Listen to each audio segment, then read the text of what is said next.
Bueno, vamos a dar inicio. Cuerpo, arquitectura y ciudad. Ser, forma, cuerpo, la insurrección del lenguaje en torno al cuerpo postcolonial. Y nos acompaña Carolina Cortés Cepeda, de la Escuela Nacional de la UNAM. ¿Es correcto? Sí.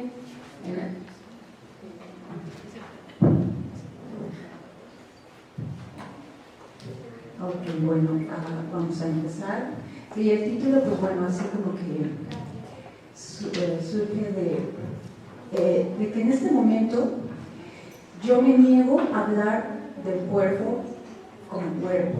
O sea, es decir, el cuerpo esto, el cuerpo aquello, el cuerpo el otro, totalmente negándome a hablar desde todas esas ideologías, ideas filosóficas y antropológicas que son geniales, pero que de alguna manera están desgastando esta idea del cuerpo. Entonces, el no cuerpo también es parte de ello, ¿no? Entonces, ¿cómo buscar otra forma de mencionarlo, de nombrarlo, de asentarlo y que no sea nuevamente una forma de, ¿cómo podría decirlo?, de reducción del concepto y el sentido de ser escénico, porque bueno, al final de cuentas mi propuesta tiene que ver con eso. Vamos a pasar a la siguiente, donde hago esta breve introducción para saber que sepan de qué estoy hablando. Desde mi experiencia como creadora escénica y en busca de una estética visual y una postura política y filosófica que permee mi sentido creador, se ha venido tejiendo, levantando una visión del concepto cuerpo, entre comillas, desde otro crisol del entendimiento humano. Y digo, tampoco voy a inventarme un hilo para otro nuevo concepto, tampoco se trata de eso, porque hay que, igual todos estos conceptos que están ahí presentes y que hablan del cuerpo, etcétera, pues son muy interesantes, ¿no? Entonces, hablo de, como dice podemos regresar a la primera, el título de una dislocación, ¿no? Como que está ahí, pero lo quiero dislocar, ¿no? Lo quiero, no, ahí no está. Lo quiero trastocar, lo quiero fragmentar, desestructurar, una cosa así. Bien, podemos pasar a la siguiente. ¿Qué sucede cuando nombramos o cuando viene a nuestra mente la palabra cuerpo? ¿Qué ideas se les vienen? Aparte de las que están aquí, ¿hay una otra que quieran aportar?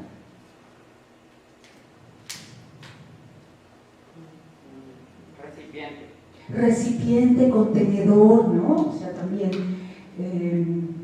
no sé, algún otro. La vez anterior, signo. Signo. Signo, algo que veo. Algo que veo. En este momento que estoy viendo. Sí. Metáfora. Bueno, qué interesante porque nos estamos metiendo ya en territorios que tienen que ver con todo este aspecto poético del cuerpo, podemos decirlo, ¿no? O de la cuerpa o de esto que somos ser, ¿no? O sea, en realidad pues, lo menciono yo como ser, lo puse por ahí, no lo puse. Pero, por ejemplo, todas estas son formas de nombrarlo: persona, agente, sujeto, individuo, humano, encarnado, carnalidad, o sexualidad también está como muy implícito. Es materia, ¿no? En cierto momento, en ciertas filosofías se maneja como la materia, ¿no? Somos materia biológica, cuerpo humano, corporeidad y forma. Podemos pasar a la siguiente. ¿Qué sería el cuerpo en este presente? O sea, ¿por qué llegamos a esta invasión del concepto de cuerpo, ¿no? O sea, de entenderlo desde muchísimas multiplicidades de formas, pero que ahorita es como el sustento del pensamiento de las sociedades, ¿no? Entonces, con esta frase de Bernard, la cultura parece haberse transformado en una cultura del cuerpo. Y sí es cierto, y qué bueno, ¿no? Tampoco estoy diciendo que sea algo negativo, ni nada por el estilo. Podemos pasar a la siguiente.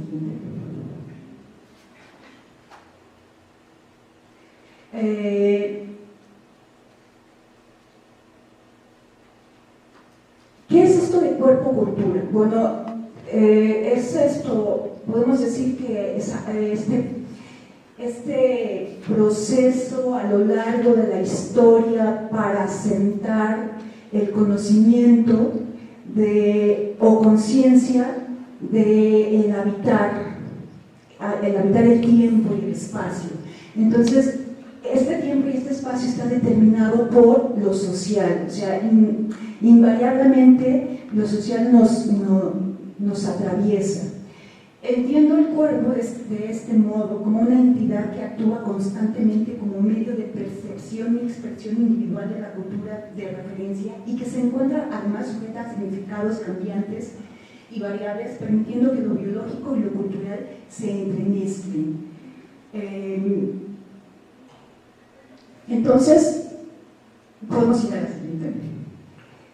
Encontramos todos estos otros conceptos que son discursos filosóficos, antropológicos, etcétera, en relación al cuerpo y de que seguramente algunos conocen o han leído y saben quiénes son estos teóricos que hablan, o teóricos o prácticos, no importa, que hablan de estos sentidos del cuerpo: el cuerpo territorio, el cuerpo paisaje, cuerpo que habito, la cuerpa, pensar con el cuerpo, pensar desde el cuerpo, cuerpos que importan. Bueno, supongo que es todo un libro ¿cómo se llama? Borges, trabajo del siglo, pero ¿por qué no también los cuerpos que no importan? O sea, esos otros cuerpos que están ahí, que todos importan al final de cuentas, ¿no?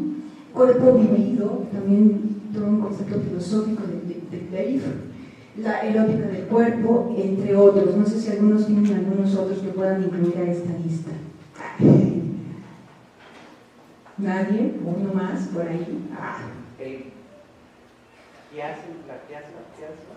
Quiasma. Persona, ajá.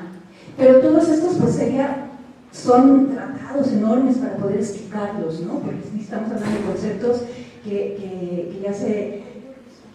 nos hablan del no cero, del cero, de la existencia misma, ¿no? Y de entendernos desde esos aspectos del misterio, podríamos decirlo.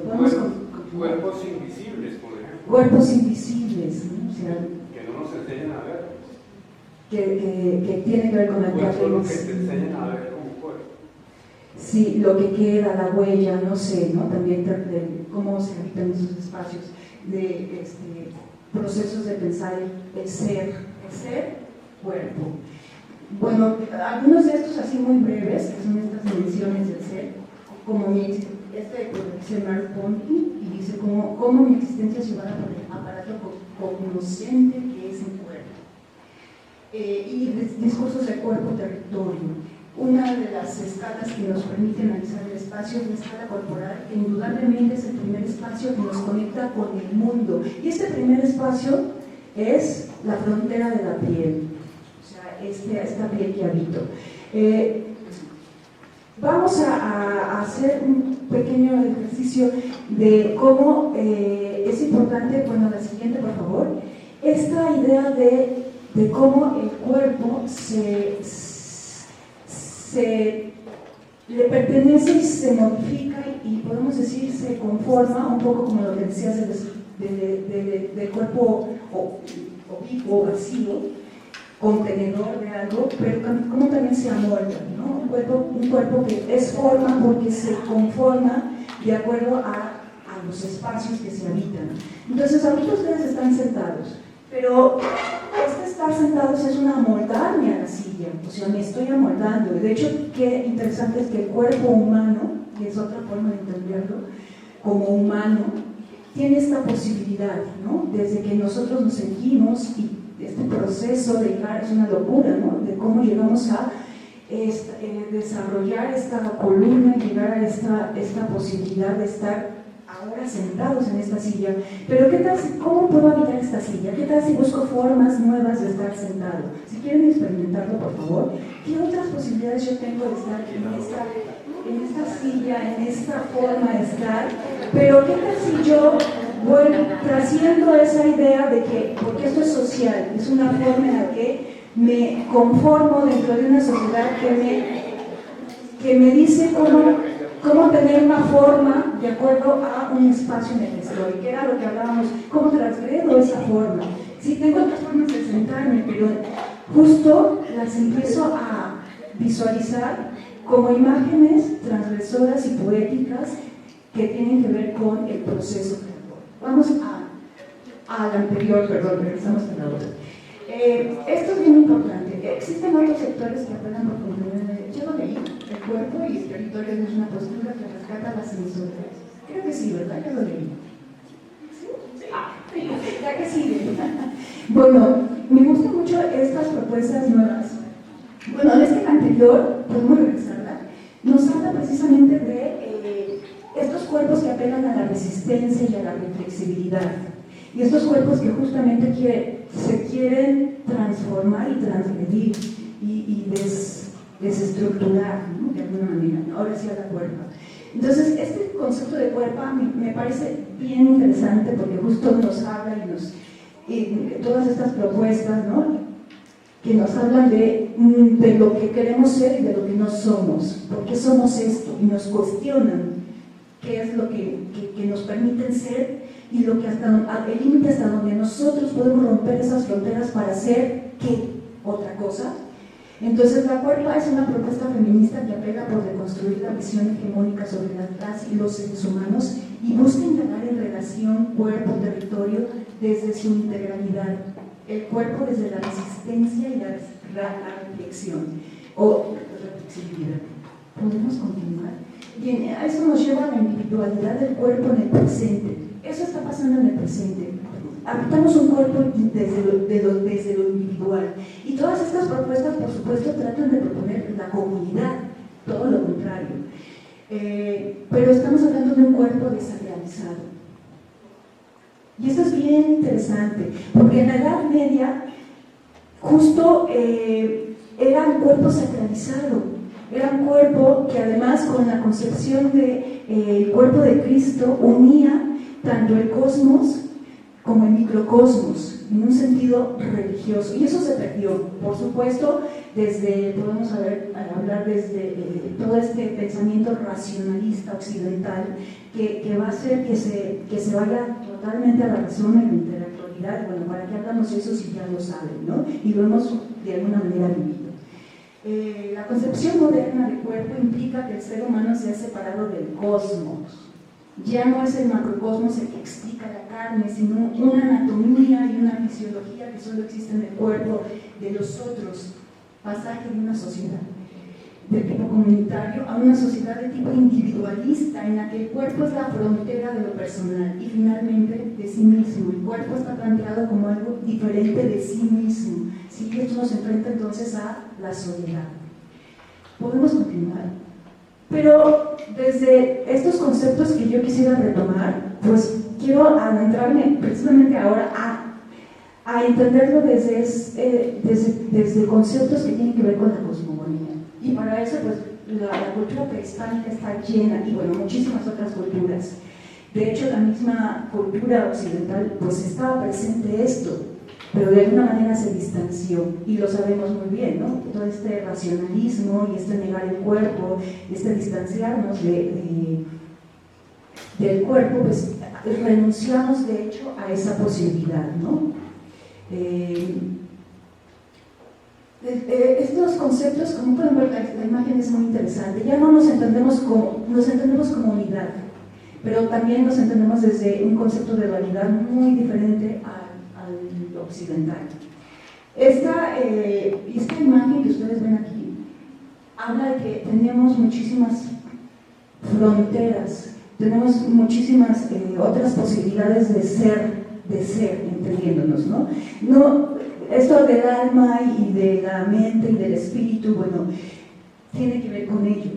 Pero si se dan cuenta, bueno, es muchísimo más complejo. La naturaleza estaba dentro de nosotros, según las culturas prehispánicas e indígenas. Por ejemplo, el concepto de Pe, en maya yucateco, que significa aliento, espíritu o viento, y forma parte del ser. O sea, cuando hablamos entonces de esta complejidad que somos, no podemos hablar nada más del cuerpo. Y ya lo sabemos, por supuesto, porque lo vivimos, lo habitamos. lo transgredimos, estamos en escena con él, etc. A través de este pensamiento se accede a la experiencia de la unidad y lo divino, el ser escénico como unidad. La unidad de lo divino es la unidad de la especie humana. Podemos continuar. Dentro de estos conceptos está la lógica inclusiva. Así se le ha llamado a tratar de entender esta filosofía de los pueblos prehispánicos, mesoamericanos. Cumes, por ejemplo, y Bastón y Cumes nos habla de una filosofía de los pueblos prehispánicos, una teoría de conocimiento que se reconoce como lógica inclusiva.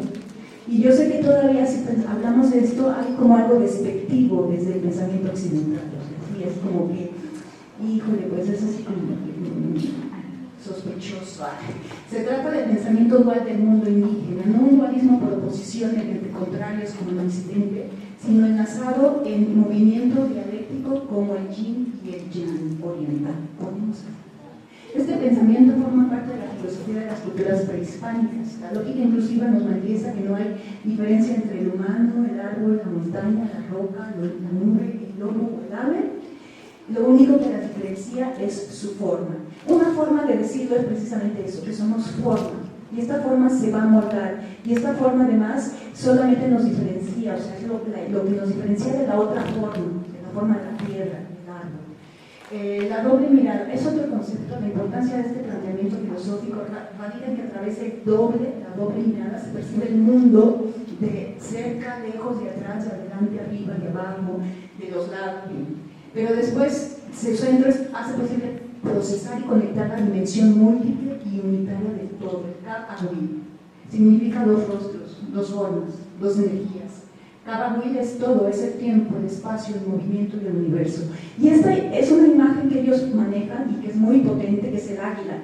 El águila tiene la capacidad, es el símbolo, de ver hacia adelante, hacia atrás, hacia arriba, hacia abajo, hacia todos lados. Y nosotros, como seres escénicos, supongo que tenemos también esa posibilidad, y es la que desarrollamos cuando estamos en nuestras clases de danza, teatro, música, etc. Eso es lo que estamos desarrollando, esta posibilidad de la doble mirada. ¿Podemos continuar? Y por último, la última, que me queda un minuto, flor y canto. Bueno, tenía que meter este concepto, me falta creo que otro. Del concepto de poesía viene de ahí, es como decir poesía, pero en náhuatl. Acto creador, desde la comprensión de los griegos, por eso pongo para entenderla también este dilema o este planteamiento de Platón, la causa que convierte cualquier cosa que consideremos de no ser a ser, ¿sí? De no ser a ser. Entonces lo que no existe, y por ahí hablaban de lo invisible, por ejemplo, que se hace visible, etc. En profunda conexión con la idea de flor y canto, en Xochitl y en Huícat. Estamos hablando de el canto no dura eternamente, una flor tampoco dura eternamente. Y sin embargo, el arte tiene la misión tal vez de trascender eso, y es belleza. Entre comillas también el concepto de belleza, que justo lo entendemos cuando hablamos de una flor, cuando la percibimos y la sentimos, y nos conmueve, nos genera una emoción. ¿Podemos continuar ya para acabar? Este otro concepto me parece interesantísimo, tener rostro y corazón. Parte de la transmisión del conocimiento en las culturas originarias consistía en dar un rostro y un corazón, una voluntad y una sabiduría. Podemos pasar a la siguiente. No, regresamos a la anterior. Es que ya no tengo tiempo. Sí, esto lo dice León Portilla, hay unos libros interesantísimos de este autor que nos van a hablar de la filosofía prehispánica, náhuatl en particular, ¿no? Lo simbolizan siempre lo que hoy llamaríamos fisonomía moral y principios dinámicos de un ser humano. Vamos a la siguiente. Cuxtar, vida, bueno, este es un concepto muy complejo que precisamente nos habla de la personalidad. O sea, porque ellos también hablan de lo que nos alimenta, imagínense, o sea, eso parece ser que está disociado en nuestra cultura occidental. Pero si nos alimenta el maíz, somos hombres del maíz. O sea, y esto era tan importante, era nuestra carne, imagínense, por eso somos carne y somos maíz, porque es nuestro alimento sagrado además. Entonces era una conexión increíble de todas esas fuerzas y elementos de la naturaleza. Y el cuerpo desde la vulnerabilidad. Ya para terminar, esta es como mi propuesta. En mi ser escénico performático, que ha tenido como eje el ser del cuerpo que danza y actúa y hace performance, integra las distintas disciplinas, yo hablo de llamarme, a partir de esta vulnerabilidad, tejido de hilos encarnados, hilos de carne que se entretejen en procesos creativos. Y ya para finalizar, pues quisiera mostrarles algunas intervenciones no mías, pero sí que tienen que ver con esta ruptura de cómo me puedo conformar espacialmente en el tiempo y en el espacio, y esta idea de cómo me puedo sentar de diferente manera. Pues esa pues puede ser, pero ¿qué otras formas de sentarme tengo? Podemos ir viendo las imágenes, ¿no? O de estar en el espacio, o de hablar de estos cuerpos que están tras el anterior, el cuerpo paisaje. Es que esto es muy interesante. O sea, el cuerpo paisaje, esta Laura Aguilar, ya no está con nosotros, pero ella empieza a hacer estas fotografías, ¿no?, de vida, o sea, porque forman parte de eso, ¿no?, de mostrar la carne y mostrarse ser vivo y mostrar que también lo que está atrás está vivo. O sea, y cómo se puede, para mí representa justo esta complementación de cosmos y macro y micro. Y bueno, con eso voy a dar por finalizar es con esta frase de Novalis, que pues ya resumiría todo, y gracias por sentarse de formas diferentes, y si no lo hicieron, no importa. Es tocar el cielo, un cuerpo humano. Y muchas gracias.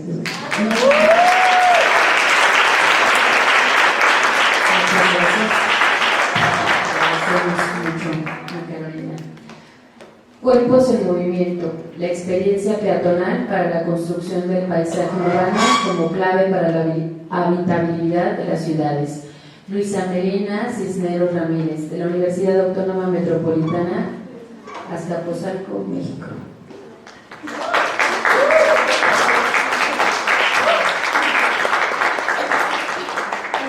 Hola, buenos días, buenas tardes. Bueno, primero que nada, qué gusto poder venir hasta acá a compartir con ustedes. ¿Podemos parar? Gracias. Bueno, les voy a contar de cómo está estructurada esta presentación. Espero que el tiempo sí me alcance para poder compartirles todo. Bueno, la primera parte tiene que ver con, vamos a platicar un poquito del contexto, desde el cual nos vamos a acercar al cuerpo, a la arquitectura y a la ciudad. En el segundo momento va a ser un ejemplo de cómo estamos trabajando desde un enfoque heterodoxo y, bueno, en una investigación en curso. Y en el tercer momento vamos a platicar un poquito sobre cómo estos enfoques se vinculan ya directamente con la habitabilidad de las ciudades y cómo podemos acercarnos al estudio de las ciudades desde otras maneras de enfoques. Entonces, podemos pasar a la siguiente. Gracias. Bueno, el primer momento es el contexto, donde nos acercamos desde la complejidad, desde el pensamiento complejo, como lo plantea Edgar Morin. ¿Cómo estábamos platicando en la mesa interior? Los ponentes de la mesa interior. Entonces, bueno, nos acercamos a la complejidad desde entendiéndola como un modo de pensamiento, un modo de conocer el mundo, en el cual se trata de no fragmentar el conocimiento, se trata de unir lo que aparentemente está desunido, de entender que puede haber caos y al mismo tiempo puede haber organización, específicamente ya enfocado en los sistemas urbanos. Bueno, también se trabaja a partir del contexto de complexos, que tiene que ver con, directamente se traduce como lo que está entretejido conjuntamente, lo que está estrechamente tejido. Entonces, también eso nos lleva a la unitación multiplex, que tiene que ver con una unidad que es todo y que al mismo tiempo son las partes. O sea, a partir de las partes se puede entender el todo, y el todo está dentro de las partes y no se puede separar, está entretejido. ¿Podemos pasar a la siguiente? Gracias. Voy a voltear un poquito, perdón. Bueno, también nos estamos acercando desde la transdisciplinaridad. Gracias. Nos estamos acercando desde la transdisciplinariedad, donde entendemos la transdisciplinariedad como una manera de cruzar fronteras. No queremos hacernos como especialistas en diferentes disciplinas, sino que estamos tratando de encontrar esos lugares donde convergen para poder crear nuevo conocimiento a partir de esta difusión de fronteras y este trabajo en conjunto.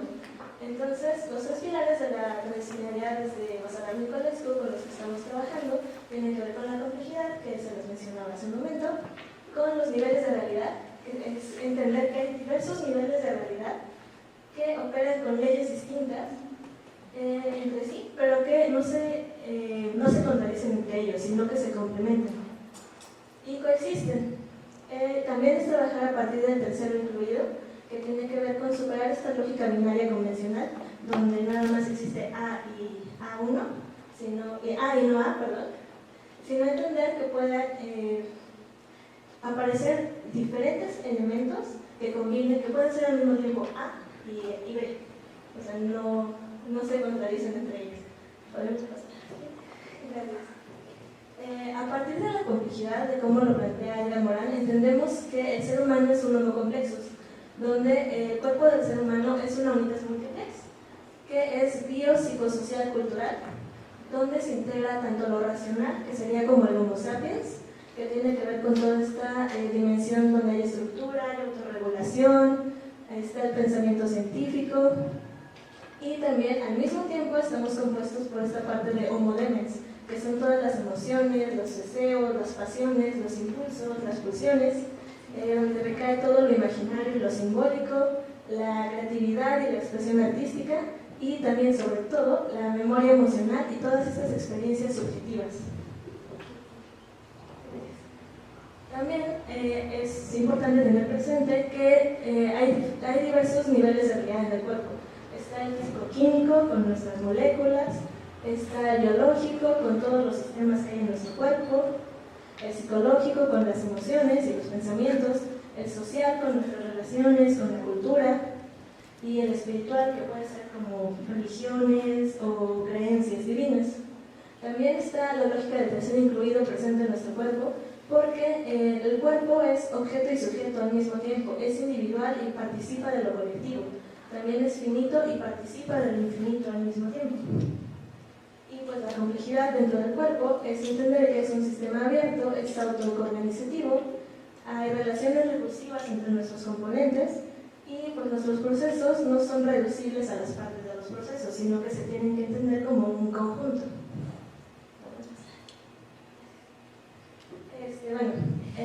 A partir de esto podemos entender la ciudad como una representación de la complejidad humana, porque nosotros creamos la ciudad y la ciudad se crea a partir de nosotros también. Es una relación recursiva. Entonces, si entendemos la ciudad como una unitas multiplex, podríamos decir que se comporta como un organismo vivo y complejo, en donde no es nada más un mero conjunto de edificios, calles, sino que hay relaciones, hay diversos elementos que se relacionan recursivamente y pues que cada uno influye en el otro. También pues esto tiene que ver con las múltiples relaciones e interconexiones y diversos niveles de realidad que hay en la ciudad, que pueden ser físico, social, cultural, económico, entre otros, y cómo estos se entretejen entre sí. Y pues bueno, entender la arquitectura como no un reflejo de la dimensión física nada más, porque a partir de la arquitectura podemos visualizar otras dimensiones de la ciudad, de lo urbano, como pueden ser la dimensión económica, dependiendo del tipo de materiales disponibles o el tipo de tecnología que había para la construcción de estas ciudades. También pues está lo cultural, porque ¿qué es importante para la sociedad que está construyendo estas ciudades? Ahí se destinan recursos para construir algunos edificios más que otros, o se le da prioridad a cierto tipo de uso de material o uso de suelo. Entonces, eso nos lleva a cuestionarnos cómo nos podemos acercar al estudio de las ciudades y de los fenómenos humanos. El doctor López Rangel plantea que hay un rebasamiento cognitivo si nada más nos acercamos al estudio de los estudios humanos desde la estadística o desde los datos duros, porque eso nos fragmenta el conocimiento, nada más nos enseña como cifras, y la ciudad no es solo cifras, son muchísimas cosas. Entonces, López Rangel también propone esta idea de impensar la ciudad, que nos invita a cuestionarnos cómo nos estamos acercando a estos estudios, de qué otra manera podríamos. Entonces, Entonces, también hacer una como reflexión crítica a partir de cambiar la temática, cambiar los enfoques, hacer un giro epistemológico, giro metodológico, para replantear pues, las disciplinas desde las que nos estamos acercando. Y pues aquí incluyo una frase de Edgar Morin que me gusta mucho, que dice que la integración de nuevos campos del saber no se hace abriendo fronteras, sino que se hace cuestionando lo que genera estas fronteras. Entonces es un trabajo que hay que hacer, nos toca a nosotros como investigadores, pues cuestionarnos cómo nos estamos acercando y por qué nos estamos acercando desde esta manera. Justo como estaban comentando en la mesa anterior, esto nos podría ayudar a sistematizar nuestra propia práctica. En mi caso, yo soy artista, entonces yo me dedico a la fotografía, al collage, a la gráfica, también un poquito estoy empezando. Perdón. Entonces, eso nos lleva ya de mano al siguiente momento, donde les voy a compartir un poquito nada más de la investigación que estamos llevando en curso, que se llama Explorando la complejidad urbana, un acercamiento desde la investigación, creación artística para el estudio de los fenómenos urbanos. Se está llevando a cabo en el posgrado en diseño y estudios urbanos en la UAM Azcapotzalco, en Ciudad de México, y la está dirigiendo la doctora Olivia Carlos Zunzunegui. Aquí rápidamente es como un esquema de cómo está acomodada la investigación. Estamos construyendo un modelo teórico-metodológico para abordar fenómenos urbanos desde perspectivas que contemplan la investigación creación artística para generar conocimientos. Estamos trabajando a partir del método complejo, la transdisciplinaridad, trabajamos con mapas rizomáticos y estamos haciendo un énfasis en la investigación creación artística partiendo de la fotografía como herramienta principal. Aquí les muestro rápidamente cómo se construye el modelo teórico-metodológico. Cada uno de estos colores pertenecen a una disciplina diferente, donde se incluyen conceptos y categorías tanto operativas como de análisis, y los hilos que las unen nos permiten entender cómo se difuminan estas fronteras entre las disciplinas. Lo que les voy a mostrar es la operacionalización del modelo, nada más como un ejemplo de otro acercamiento que podemos tener al estudio de estos fenómenos. Se va a dividir en tres fases. La primera tiene que ver con la documentación del programa de delegación. Estamos partiendo del programa delegacional de desarrollo urbano de Azcapotzalco, donde podemos ver el uso de suelo, la distribución y pues el tipo de zonas que hay en la alcaldía. Aquí estamos usando Google Earth, Google Maps, y generamos una guía de observación. Bueno, aquí podemos ver la delimitación de 3 colonias con las que se está trabajando en este momento.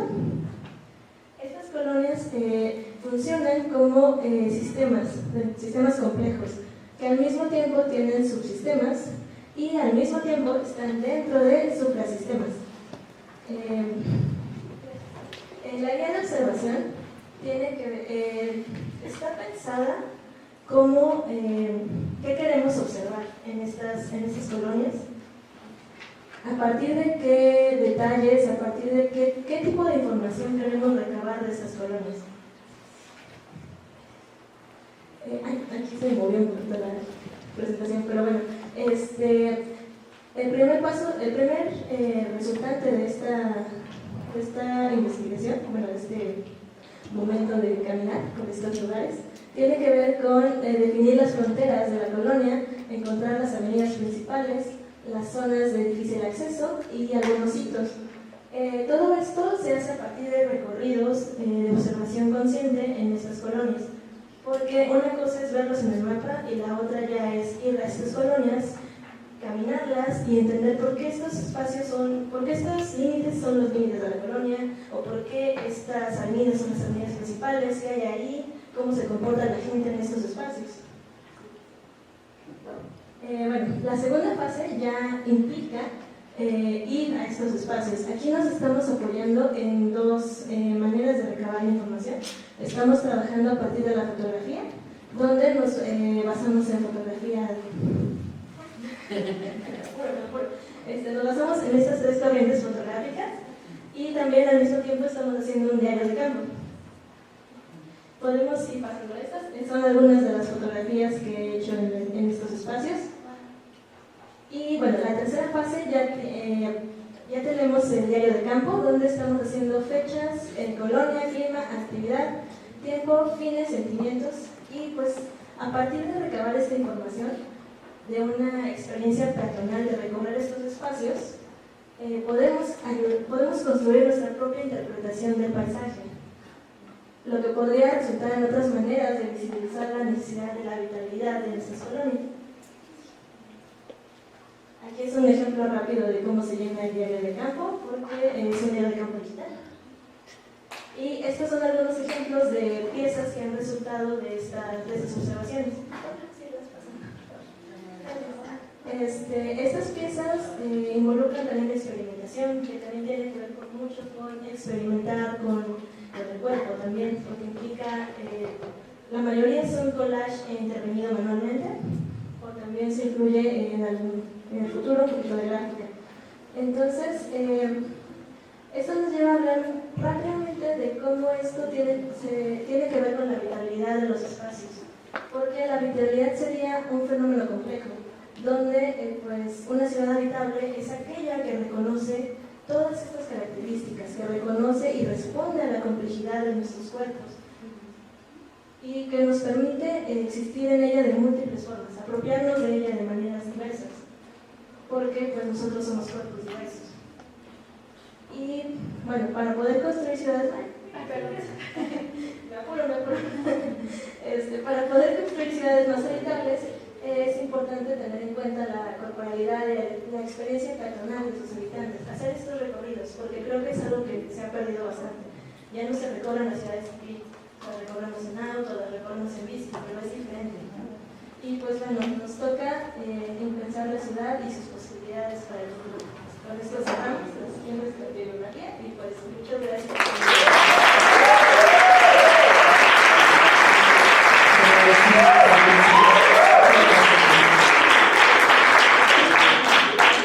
Bueno, daremos ahora la palabra. Espacios liminales en la creación artística, cuerpos y ecosistemas urbanos. La doctora Alejandra.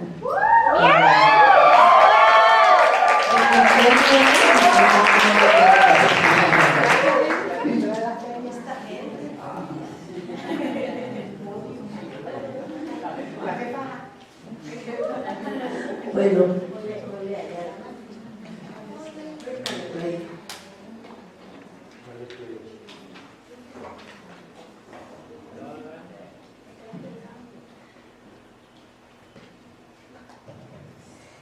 la arquitectura y la danza tienen una relación muy compleja que ha variado mucho en las distintas épocas. En esta ponencia me voy a centrar no tanto en una revisión histórica, sino en la reflexión sobre algunos asuntos que son de interés en la creación danzaria actual y que están atravesados por la relación entre danza y arquitectura, la noción de ser y su relación con el espacio. En la danza posmoderna se hicieron muchísimas exploraciones en torno a lo que se entiende por cuerpo. Se transformaron mucho las prácticas corporales que la danza había tenido hasta ese momento. También, dentro de toda esa exploración, surgió la pregunta de cuál es la relación de la danza con el espacio.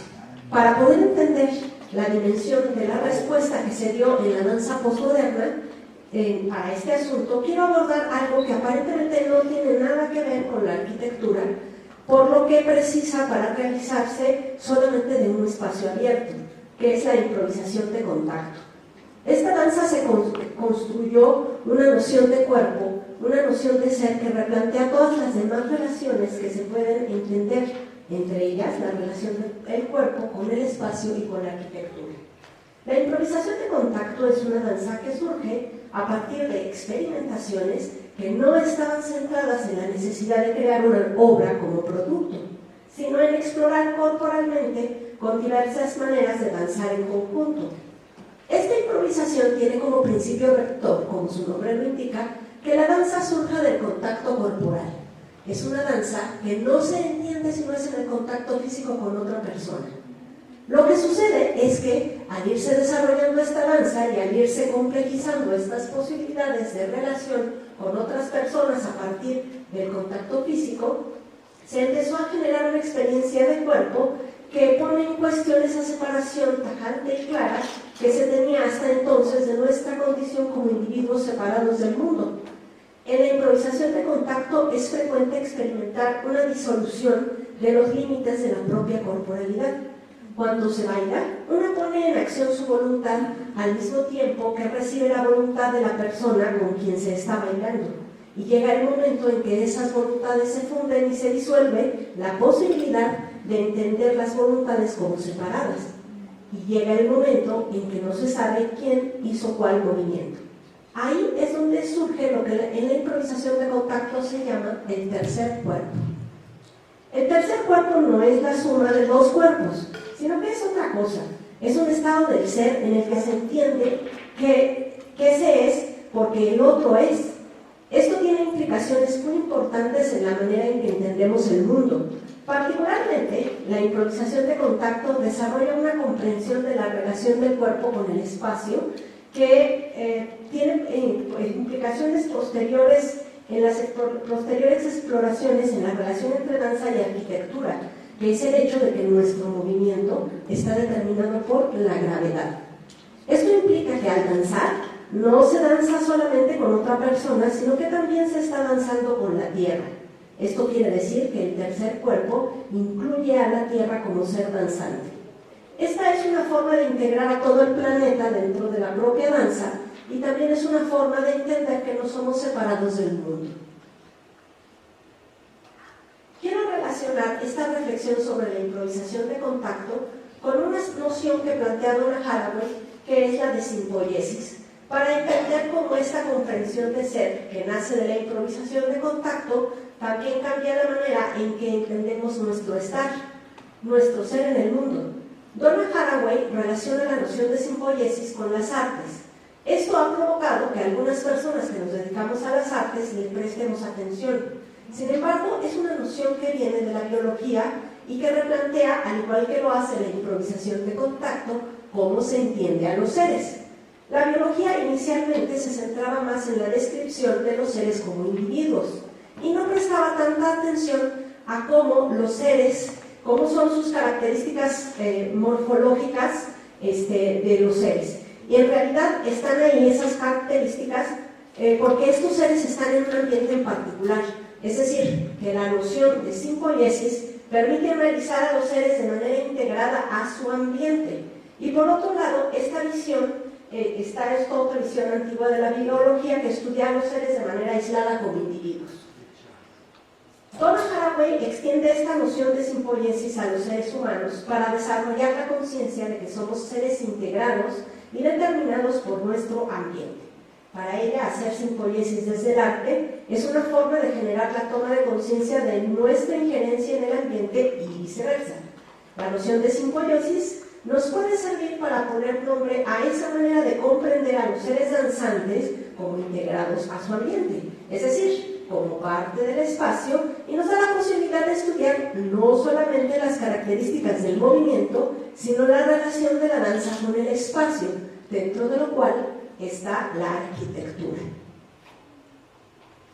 Estudiar la danza implica estudiar la arquitectura. Al poder ver que la danza está relacionada con el espacio en el que se produce, adquirimos la capacidad no solamente de hacer danza de maneras muy diversas, sino también de estudiar cómo está siendo pensada la danza, cómo se están pensando los cuerpos dentro de la danza y cómo se experimenta la relación del cuerpo con el espacio. Uno de los asuntos que hermanan a la danza con la arquitectura es que a ambas disciplinas les interesa experimentar y entender cuál es la relación del cuerpo con el espacio. Curiosamente, la arquitectura y la danza no necesariamente se relacionan de manera consciente y, sin embargo, no es posible entender a la danza sin observar a la arquitectura, de la misma manera en que desde la noción de simpoiesis, el estudio de los seres, no está completo sin el estudio del arte, su relación con su ambiente. No se puede completar el estudio de la danza sin analizar su relación con la arquitectura, porque el espacio determina a la danza. Llama mucho la atención que una de las características que tiene la danza desde el siglo XX, empezando por Isadora Duncan, es precisamente que se ha salido del teatro, un espacio que fue construido específicamente para la danza. Isadora Duncan, pionera de la danza moderna, empezó a bailar en casas, jardines, parques o en la naturaleza. Después de ella, muchos artistas han experimentado con danzar fuera del teatro, en espacios de la naturaleza, en espacios urbanos o en espacios arquitectónicos que no fueron construidos para la danza. Desde inicios del siglo XX a la fecha, se han realizado muchas obras danzarias fuera de los teatros. Todas ellas hacen evidente el hecho de que de salirse del teatro implica que se está replanteando la manera de entender el espacio escénico, que había sido algo inamovible durante siglos. Era como si el ambiente de la danza fuera el teatro, así como el ambiente de los peces es el agua. Como si el teatro fuera algo natural a la danza. En ese sentido, el hecho de salirse del teatro implica sacar a la danza de la prisión que es el teatro, en términos de la determinación que produce sobre el movimiento por su estructura espacial al otorgarle una perspectiva frontal que condiciona de una única manera la relación entre espectadores y danzantes. Frente a esta perspectiva de que el teatro es el espacio connatural a la danza, todas estas exploraciones que se han hecho fuera del teatro parecieran ser creadas en espacios liminales, aun cuando esos espacios a veces son los espacios más cotidianos de la vida humana.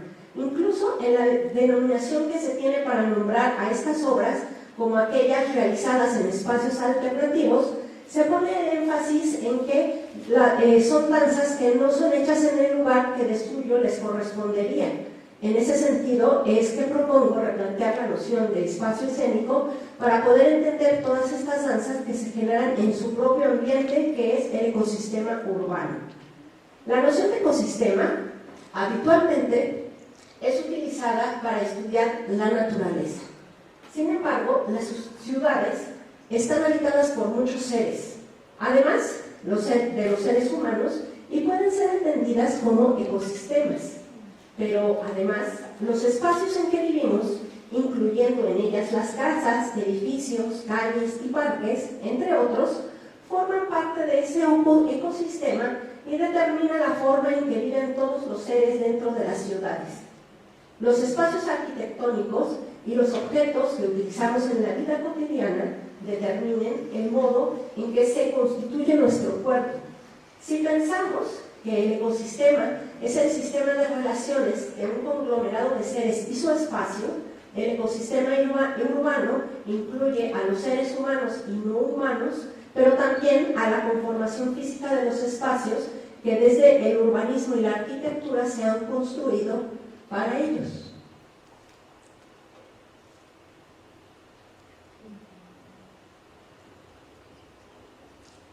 La danza que se ha empezado a hacer fuera de los teatros ha permitido reinventar la relación entre la danza y la arquitectura.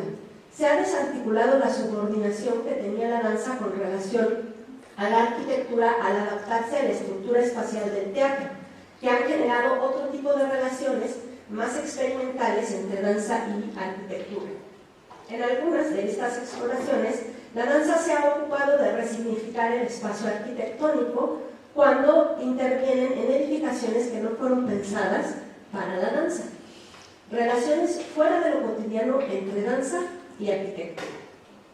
Por cuestiones de tiempo no podemos abordar todas las aristas que tiene la relación entre danza y arquitectura que están siendo estudiadas en esta investigación, pero sí vamos a abordar algunas que se salen de lo ordinario en su apropiación del espacio, como es la obra de Tosca Brown, Man Walking Down the Side of a Building.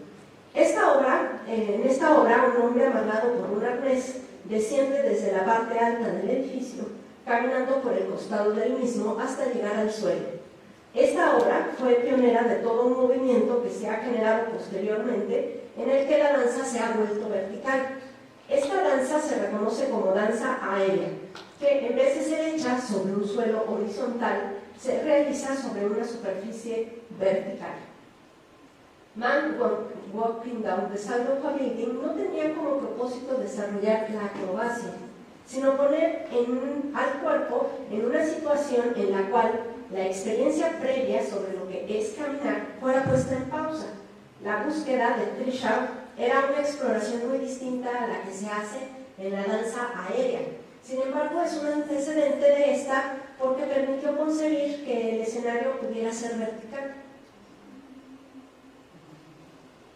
Hay otra obra de Trisha Brown, Rough Pies, en la que también se replantea la relación del cuerpo con el espacio urbano. Esta pieza, la danza, se desarrolla en los techos de los edificios de Nueva York. Es una obra que tenía como principal tema la quietud y cambia la manera tradicional de entender la expectación de la obra. En Rough Pies, los bailarines pasaban largos periodos de tiempo sin moverse. Eventualmente cambiaban de posición después de un largo tiempo de quietud. La obra duró mucho tiempo y los espectadores podían distraerse en otras de las muchas situaciones que ocurrían a su alrededor, que no eran controladas por Trisha Brown, sino que ocurrían azarosamente como todos los eventos que acontecen en el espacio urbano. Otro tipo de intervención en espacios arquitectónicos que es más contemporánea es aquella que involucra al videomapping. Hay muchísimos ejemplos. Uno que resulta particularmente interesante es la obra Pixurno Pixelado de Margarita Bali, creada en 2005. Margarita Bali es una artista argentina, coreógrafa y videoasta, cuyos trabajos juegan con la tecnología y han sido realizados en su mayoría fuera de los teatros. Esta obra fue realizada en el Palacio Pixurno y fue concebida para ser observada desde afuera del edificio. Y en ella interactúan bailarines que están dentro del edificio, posicionados cerca de sus ventanas, con el videomapping que es proyectado sobre el costado del inmueble. El videomapping presenta cuerpos que han sido filmados y que con sus acciones juegan con el edificio como si estuvieran ahí dentro del mismo, solo que sus dimensiones han sido alteradas y parecen ser cuerpos enormes. El cuerpo, entre el juego virtual y el juego real, es una constante de las obras de Margarita Bali.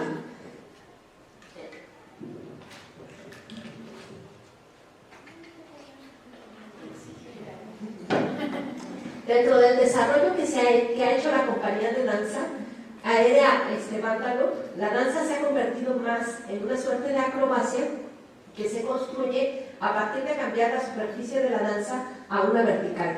En un principio sus obras eran construidas en edificios reales y aprovechaban sus características arquitectónicas para jugar formalmente con ellas. Posteriormente recuperaron la noción de no lugar propia del espacio escénico del teatro, pero en una superficie vertical. En su obra Flood construyeron una superficie plana montada sobre la estructura del edificio. Esta superficie plana, vertical y lisa era pensada para ser adecuada para la proyección de videomapping y elimina completamente las características del edificio sobre el cual es construida. Es decir, que esta superficie hace las veces de escenario, funciona igual que la caja negra del teatro a la italiana, en la cual todo lo que sucede ahí es controlado. Esta obra, si bien se trata de una danza aérea, la relación con la arquitectura se reduce a la verticalidad de la superficie sobre la que se danza y proyecta. Existe otro tipo de intervenciones danzarias en espacios urbanos y naturales que son opuestas a la que propone la obra Flood, que se reconocen como site-specific. En este tipo de danza se crea a partir de las características particulares del lugar en el que se va a danzar. Muchas veces estas obras son creadas para la cámara, pero no siempre. Una coreógrafa canadiense que se ha dedicado a hacer este tipo de obras de site-specific es Noémie Lafrance. Ella ha experimentado con diferentes formas de intervenir espacios arquitectónicos, en ocasiones cambiando las características de un espacio, agregando algunos elementos. Rupture es una obra de Noémie Lafrance que es a la vez danza aérea y site-specific. Esta pieza se realizó sobre la superficie del Museo Guggenheim en Bilbao, el cual fue diseñado por el arquitecto Frank Gehry, y estas obras no estaban enfocadas en el desarrollo acrobático como lo hace la compañía Vándalo, sino en esa experimentación formal con el museo cuya arquitectura presenta formas que se entrelazan unas con otras. Y ahorita va a aparecer una foto completa del museo para que vean qué arquitectura tan extraordinaria. ¿Ves? No, pensar en bailar. Bueno, entonces, bueno, aquí tenía unas conclusiones, pero la verdad es que sería medio fanfarrón tratar de decir conclusiones, porque esto es una investigación que está apenas en curso. Entonces, para concluir, en vez de decirles eso, les quiero platicar un poquito de cómo estoy construyendo esta investigación. Primero surgió de la pregunta, ¿no? ¿Cómo se ha entendido esta relación entre danza y arquitectura por quienes han hecho danza? Y después dije, bueno, a ver, espérate, pero mi mirada tiene que partir de algún lado, porque si yo no soy consciente de qué entiendo yo por esta relación entre danza y arquitectura, voy a estar mintiendo a la hora de mirar a los demás.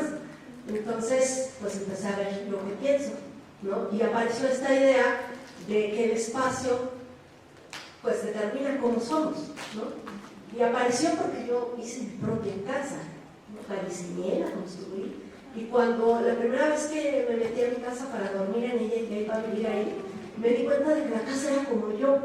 Entonces empecé a pensar, híjoles, a ver, en algún momento yo tuve a Camilo y a Carmen, mi hijo y mi hija, dentro de mi panza, y ahora van a estar otra vez dentro de mí, pero de otra manera.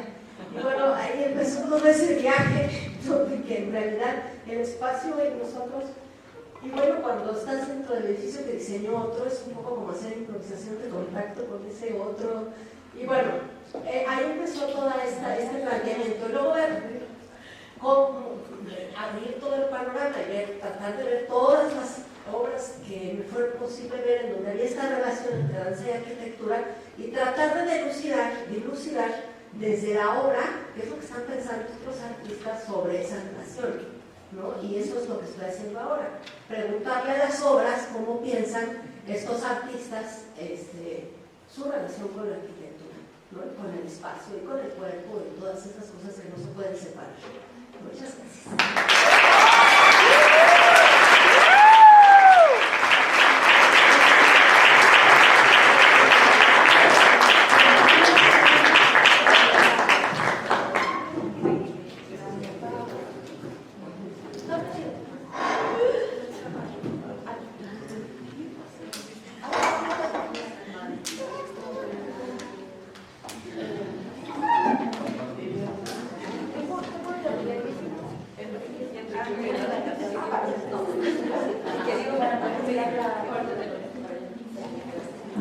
Espacios, ¿no es cierto? Arquitectura performática, la arquitectura como performer. Y nos acompañan de la Universidad de Chile, Valentina y Lía.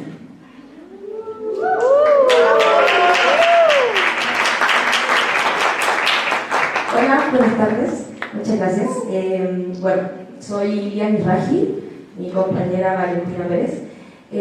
Juntas conformamos Efímera Estudio, un estudio de arte, arquitectura, diseño y artes escénicas.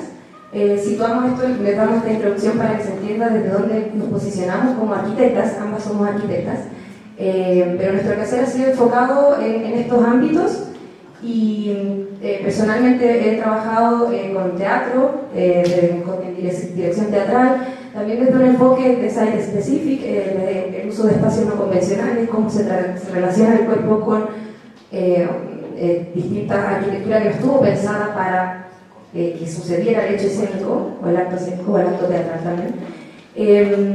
Bueno, y otra serie de investigaciones también que llevamos tanto personalmente como en conjunto. Bueno, también voy a contextualizar que yo, igual desde la práctica de la arquitectura, he trabajado, me llamó mucho la atención lo que mencionabas tú, porque como el arte puede hacer ciudad, y también en su investigación y urbanismo, y llevar al urbanismo entonces como las prácticas artísticas pueden permear y construir esa ciudad. Y desde ahí hablamos. Siguiente, por favor.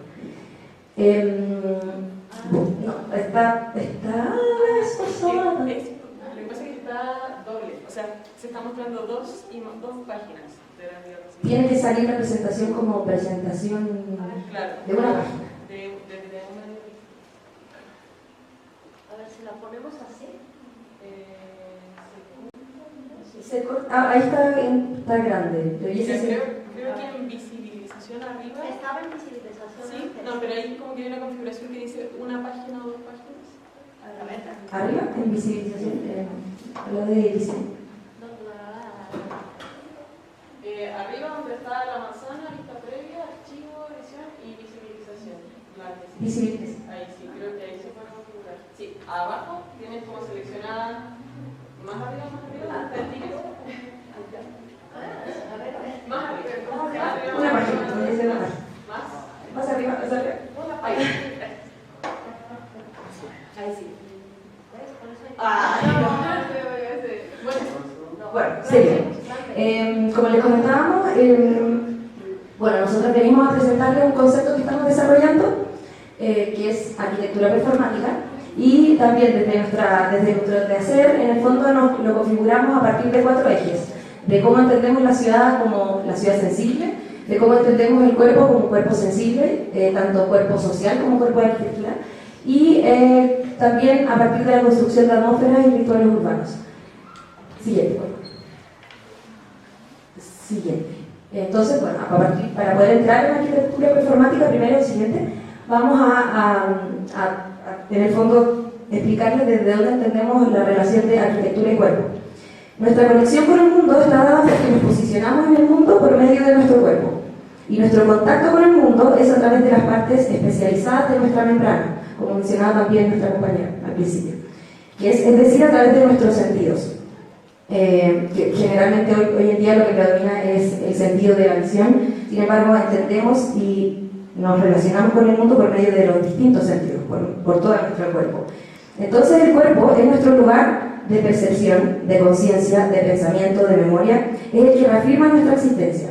Si entendemos nuestra existencia, que nuestra existencia está dada por nuestra posición en el espacio, es decir, somos en la medida en que habitamos, la arquitectura, al abordar el habitar del ser humano, resulta ser la que articula esta experiencia de ser en el mundo. Y esto nos lleva inmediatamente a tener que considerar la espacialidad del cuerpo no como un cuerpo físico, sino como un cuerpo sintiente. Lo que nos enfrenta como arquitectos y como en nuestro quehacer, al compromiso de considerar el quehacer, de considerar en el quehacer arquitectónico cómo se percibe el mundo. Siguiente, por favor. Y todo esto también, en el fondo, tenemos que posicionarlo a partir de nuestra lectura del panorama actual.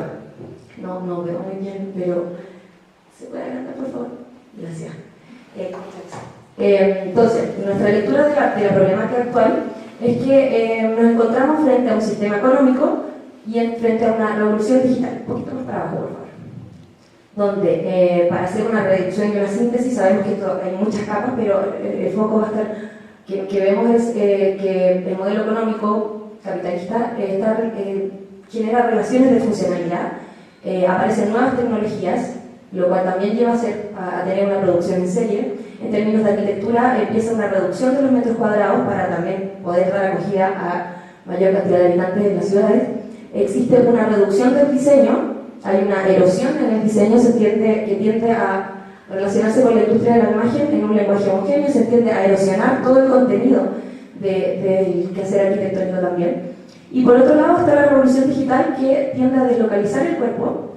Si bien se habló en algún momento sobre los desplazamientos, después de la pandemia, sobre todo lo pudimos evidenciar que se elimina el desplazamiento y por lo tanto empieza a aparecer una desvinculación del presente físico.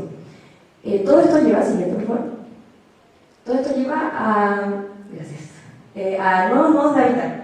Cambio de los nuevos modos de habitar y más para abajo, por favor. Donde estos nuevos modos de habitar tienden a generar nuevos modos de hacer arquitectura y a generar estos espacios uniformes de imagen genérica, sin identidad, que en principio tiende a buscar flexibilizarse para dar cabida al usuario, a la rapidez con la que existe este cambio. A nivel sociedad, como nos encontramos con una rapidez que tiene que dar, la arquitectura tiene que acoger esa rapidez, por lo tanto se erosiona el contenido y la relación entre el cuerpo y el espacio. Siguiente, por favor.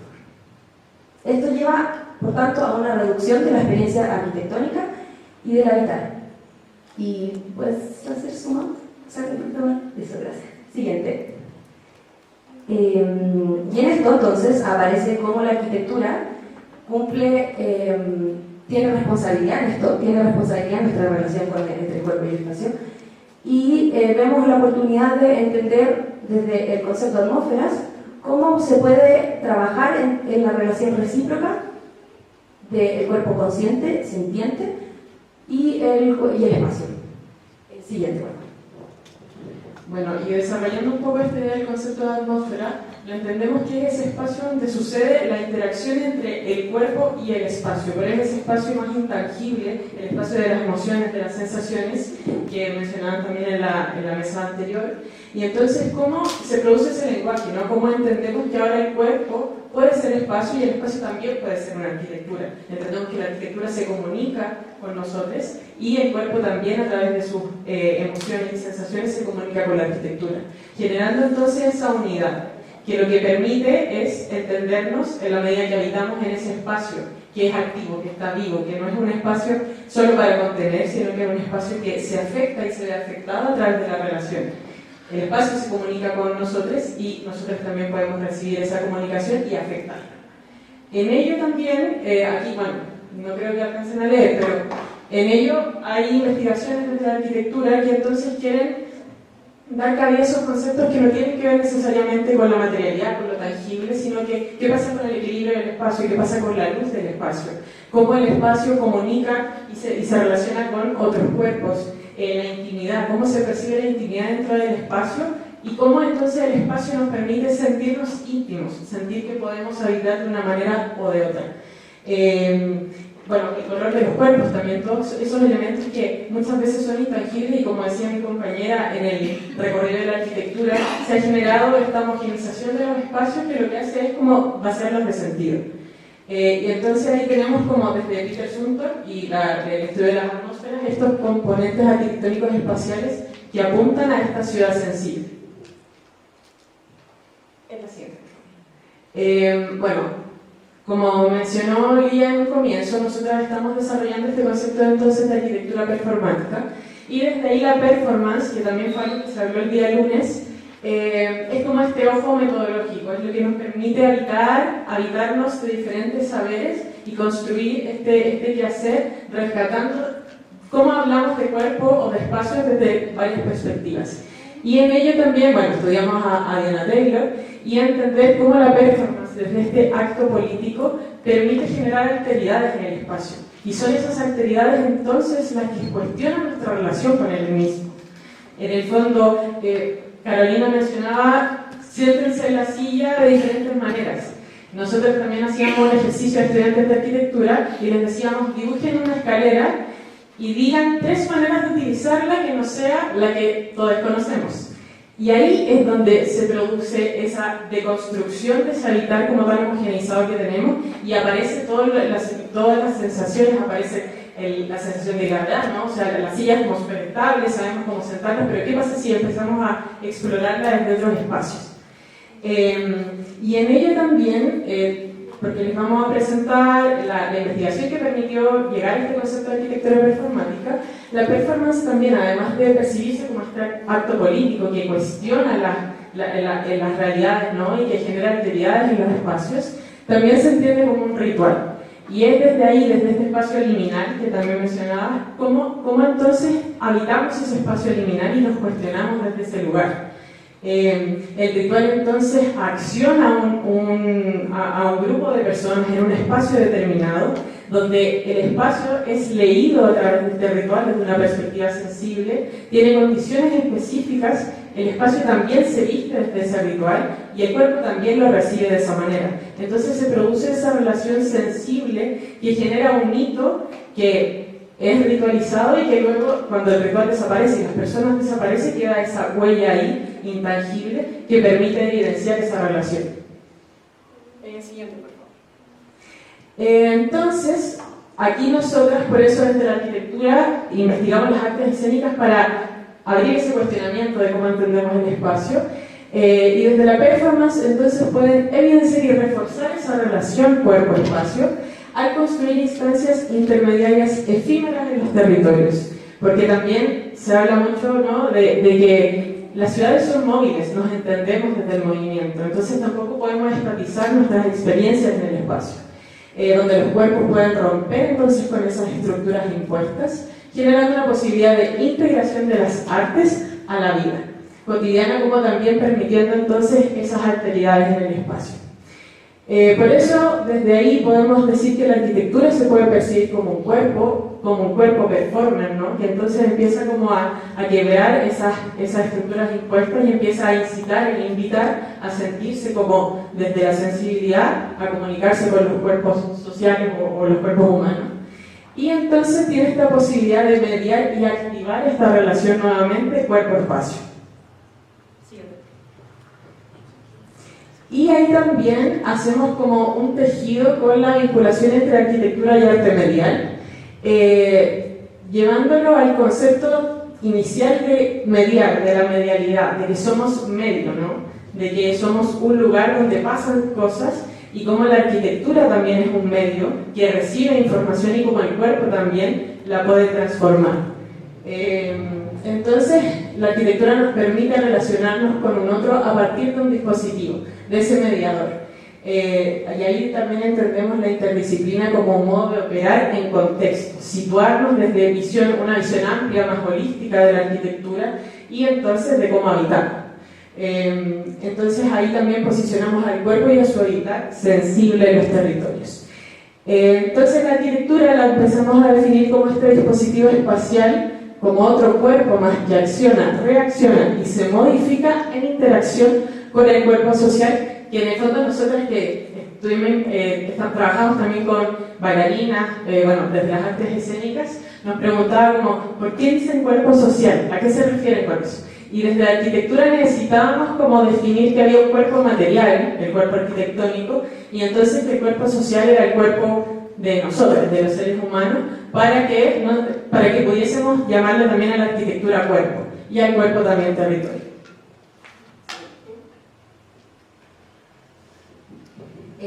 A modo de síntesis, entonces, vamos a entender que para entrar en arquitectura performática nos vamos a enfocar en la arquitectura efímera, que es una tipología arquitectónica de carácter fugaz que transforma e interviene momentáneamente el espacio en el cual se posa, siendo el tiempo un principal componente y factor al que se encuentra sujeto. Es decir, la existencia de la arquitectura efímera va a estar dada por un periodo determinado con respecto a su uso, a sus materiales, a su ubicación, a su contexto, a su territorio, a su uso de suelo, etc. Su posibilidad de desplazamiento y de posarse, dejando huella física, permite localizar, ubicarse en puntos no pensados para ser habitados o de darle otro uso. Esta cualidad de quebrar las leyes y dinámicas socioespaciales responde a la performance. Y por otro lado, entendiendo, así como a modo introductorio también, arquitectura performática lo estamos entendiendo entonces como una tipología de arquitectura efímera que opera como umbral para hacer al visitante o quien lo habita parte de su aparición. Su valor no subyace como mero objeto arquitectónico en sí mismo, como un objeto solo, sino que es parte de un evento, de un acontecimiento, no necesariamente escénico. Se vincula con el arte medial desde su posibilidad de interacción con el cuerpo social entendido como lo acababa de decir Mar. Su manifestación se comprende como acontecimiento y no solo como intervención física en el lugar que la acoge. Siguiente. Bueno, y acá está como un poco una síntesis de cómo hemos ido desarrollando el concepto, entender entonces que habitamos desde un cuerpo sensible que recibe y percibe, que se expresa y percibe, y no un cuerpo impermeable, y por lo tanto no una arquitectura impermeable. Es así como entonces el concepto atmósfera es muy relevante para nosotros porque nos permite evidenciar esa relación y entender entonces esa relación como una unidad, y así ese cuerpo sensible también entenderlo como que busca romper con esas estructuras impuestas, sin ser una corporalidad estática. Y desde ahí entonces les queremos presentar la investigación que dio lugar al concepto de arquitectura performática. Se llamó Rituales Urbanos, desde el estudio de la feria en este caso, como el ritual que nosotras investigamos allá en Chile, que le llamamos Feria Libre a lo que ustedes le llaman tianguis, nos enteramos. Entonces, como este acontecimiento que sucede siempre en el mismo lugar, en un mismo momento, y que genera además corporalidades distintas a las que estamos acostumbrados a habitar en la ciudad, puede ser percibido como este fenómeno de la feria, como puede ser percibido como un ritual urbano. Y desde ahí entonces darle valor a lo que sucede en ese lugar y entenderlo como desde una perspectiva estética, cómo de ahí podemos rescatar elementos de la vida cotidiana para llevarlos entonces a la creación escénica, artística y a la investigación. En este caso para esta investigación trabajamos con una bailarina, entonces también al analizar las ferias libres, hicimos un mapeo que nos llevó a detectar ciertas corporalidades de la feria, ciertos comportamientos, ciertos movimientos que solamente aparecían en este evento, en este acontecimiento. Y bueno, desde ahí también entendemos la feria o el ñanguis, en este caso que lo visitamos el domingo, hicimos ahí nuestros registros también que son parte del archivo de nuestra investigación. Tensiona las estructuras capitalistas también productivas. Es un rito que se ha mantenido durante mucho tiempo, donde principalmente pagas con efectivo, por ejemplo, hay un tiempo distinto, el ritual empieza mucho antes de que nosotros caminamos en la feria. Las personas, no sé, probablemente se instalan desde las 4 de la mañana y hay toda una arquitectura performática que se sitúa en este espacio y que entonces genera una interacción distinta, nos envuelve en una atmósfera muy estimulante, donde entonces también vamos encontrándonos nuevamente con esa perspectiva sensible. Nosotros acá hicimos ¿puede ser la anterior? Sí. Acá hicimos también le llamamos un instructivo para evitar la feria desde una perspectiva sensible, se lo entregábamos a las personas. Les decíamos que tenían que ir a hacer sus compras de manera normal, pero que les dábamos, creo que eran 7 o 10 como indicaciones que les hacían, no sé, camina 3 puestos y toca el techo que sientas, o sigue un olor, o llega al cuarto puesto y come alguna fruta que te guste. Entonces así se activa esa emocionalidad, ¿no? Esa sensación, esa percepción, y así también entonces empezamos a leer cómo ese espacio nos comunica algo. Siguiente, ahora sí. Sí, bueno, desde ahí les quisimos traer esto porque nos gusta también como pensamos de esta manera, ¿no? Cuando escribimos como en un párrafo quizás hay cosas que se van y creo que esto cada vez que lo leemos puede generar como relaciones distintas. Aquí rescatamos el concepto de umbral. La feria podría ser ese umbral, el tianguis es ese umbral que nos hace entrar como en un estado distinto, incluso se puede percibir de trance, entendiéndolo como desde un ritual. Entonces es una experiencia que está en proceso de exploración. Y en ello, bueno, entendemos que la arquitectura entonces también puede ser una arquitectura corporal y móvil. Siguiente, bueno. Esto a modo de síntesis esquemático, como decía Val, llegamos al concepto y a la forma de umbral, donde hay un antes, un durante y un después, que tiene que ver con esta composición de las partes de un ritual. Hay un antes, uno atraviesa un evento, sucede algo, se constituye un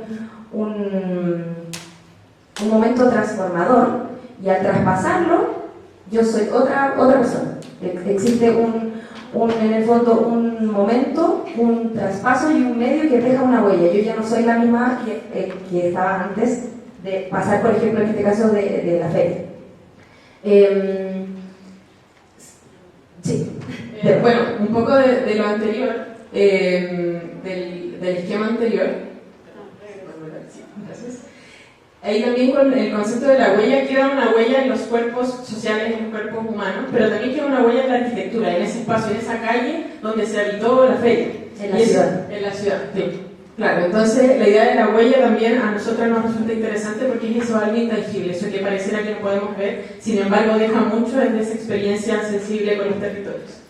Y siguiendo, aquí como para cerrar, nosotros también desde esta idea y desde esta investigación comprendemos nuestro propio como práctica, nuestro propio hacer desde la idea de un ritual.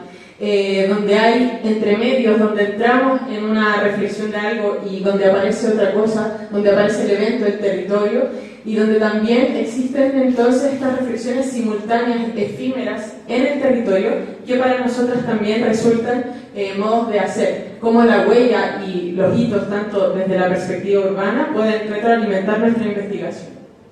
Sí, voy a leer algunas siguientes. Voy a leer algunas reflexiones finales. Bueno, esto es a propósito de nuestra investigación, fue algo que decantó en también una arquitectura efímera. Trabajamos con otra bailarina que lo que hizo fue repetir una partitura que sacamos de los movimientos y de los cuerpos en la feria. Lo que mencionábamos antes de que hay gestos, hay un movimiento, el cuerpo se transforma, al principio llega liviano sin bolsa, sin cosas que nosotras mismas nos llevamos muchísima ropa al domingo, y entonces como que en el fondo después esa partitura se tradujo a una especie de coreografía, una improvisación que dialogaba con este umbral, este traspaso. Ahora, en términos de reflexiones finales, también para nosotras identificar en la ciudad prácticas cotidianas que por su carácter cíclico y reiterativo se construyen como ritual, nos permite entender que un acontecimiento aparece y desaparece, que en su presencia modifica y altera las dinámicas de la ciudad, como también desde su ausencia deja huellas evidenciando la existencia de un antes, de un durante y un después. Es posible entender que esta secuencia también es un traspaso territorial, simbólico, sensible, donde se produce una transferencia de saberes y experiencias que se imprimen en el cuerpo. En el caso de la feria, se altera la relación de yo como compradora o yo estoy a merced de quien me va a dar alimentos básicos para poder vivir. Entonces como que empieza a haber una relación distinta en las relaciones de poder o de relaciones de cómo nos relacionamos en la ciudad. Entonces también la arquitectura performática nos permite jugar o cuestionar, interrumpir lo que cotidianamente vivimos como habitantes de la ciudad.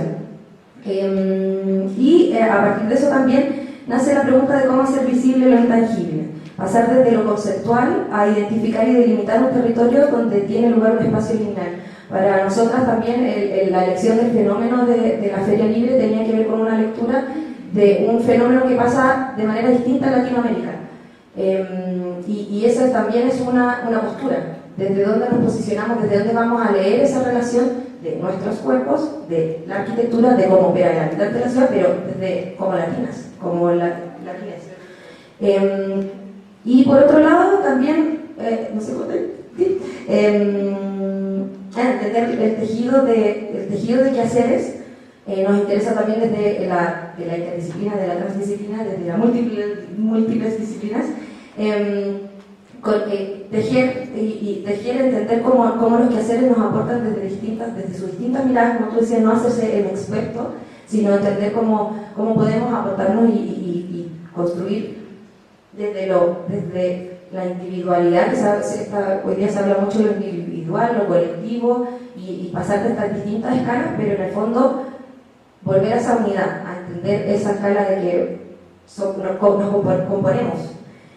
Y me perdí, o sea, me fui por otra reflexión, pero no me acuerdo qué más. Sí, vamos.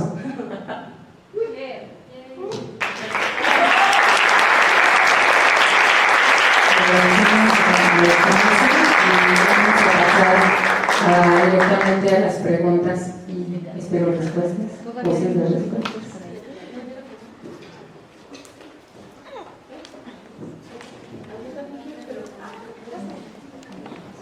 Yo solo quiero felicitarlas porque es algo que me gustó como la relación de la arquitectura y el cuerpo.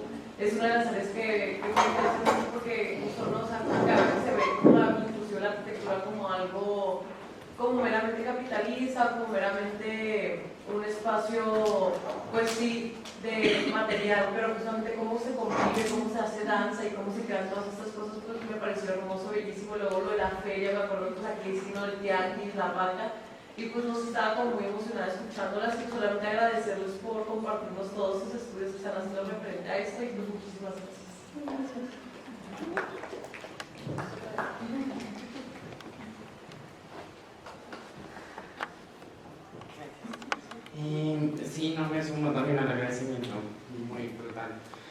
y que como con unas preguntas, no las especificaría una, me parecería chévere si todas pudieran dar alguna perspectiva respecto a ello.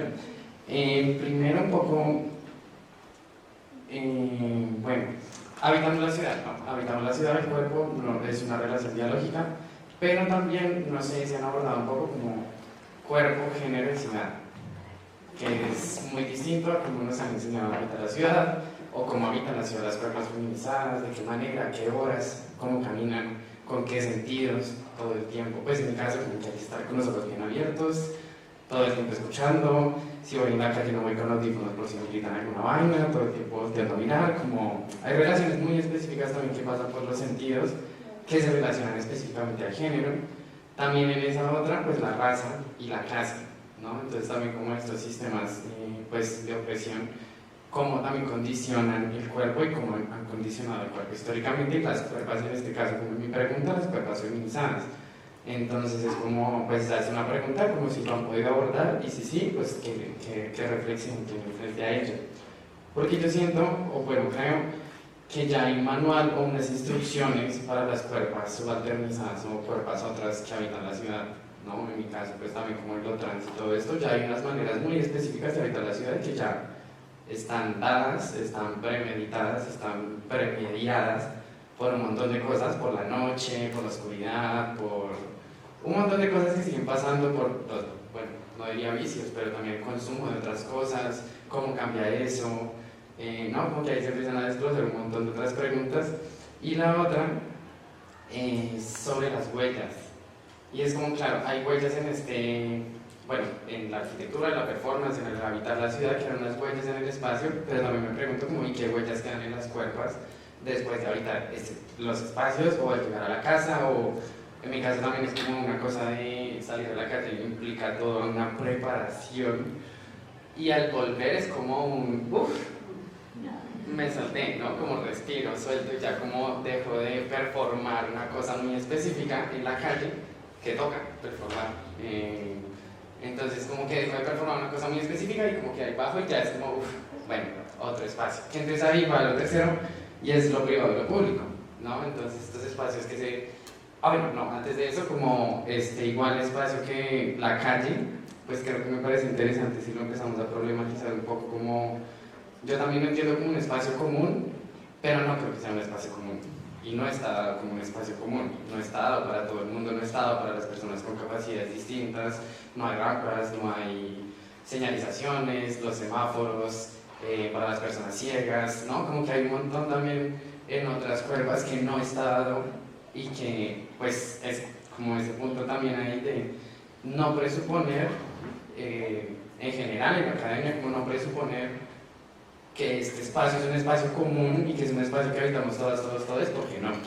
Y no está así, no está mediado tampoco para ello, ¿no? Porque así también funciona el patriarcado, de qué manera se sientan los manes en el transporte público, por ejemplo, y de qué manera uno se tiene que sentar, y qué pasa si yo me siento así en un bus, ya se llama Transmilenio en Colombia, en Bogotá. Entonces como también todo este tipo de maneras en las que podría decir un poco políticas de identidad y políticas corporales se empiezan a relacionar también con el cuerpo, género, ciudad, clase, todas estas preguntas. Sí, eso. Y como el cuerpo propio también como un espacio íntimo, como me parece muy interesante el espejismo que hace ese espacio, que también lo comentabas, como ese espejismo que hace los espacios con quién soy yo. Entonces me pregunto mucho sobre... Pensamos en el cuerpo como un espacio privado, pero realmente también es una relación dialógica entre lo público y lo privado. Entonces hay espacios que están configurados a lo privado, como los baños, pero entonces ¿qué pasa con los baños públicos también? Porque los baños públicos se habitan de otras maneras. Y justo, ya, para terminar, justo cuando veníamos en el viaje para acá, vimos en un aeropuerto, creo que fue en el aeropuerto del Dorado, una caseta, sí, como una caseta para la lactancia materna, para amamantar. Yo nunca había visto eso en mi vida. Entonces me parece también muy interesante y muy fuerte, pues porque lo pregunto para quién es. Si es para que la madre o pues el cuerpo, en este caso gestante, la cuerpa gestante, tenga más comodidad o se oculte, o es para que el hombre no mire y morbosee, Entonces, ¿cuál es la relación? Y ahí empiezan a salir otras cosas, como en Colombia también pasó un momento que empezaron a hacer como espacios seguros. Ese es otro tema ahí que empieza a salir. Como espacios seguros, entonces pintaban como postes con un círculo morado y diciendo que ahí no te van a acosar porque es un espacio seguro construido por la política pública y la intervención social y prácticas artísticas para la intervención social que se piensan desde el buen hacer. Ahí también los macromurales, como un montón de prácticas también que se piensan como el buen hacer y bondadosas así como para la accesibilidad o la habitabilidad, y realmente no están tampoco atacando problemas de fondo, sino están forma figurar. Eso. Gracias.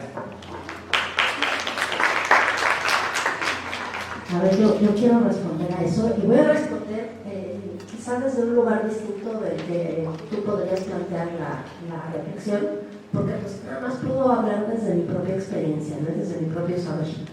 Entonces, ya que tocaste el tema de la lactancia,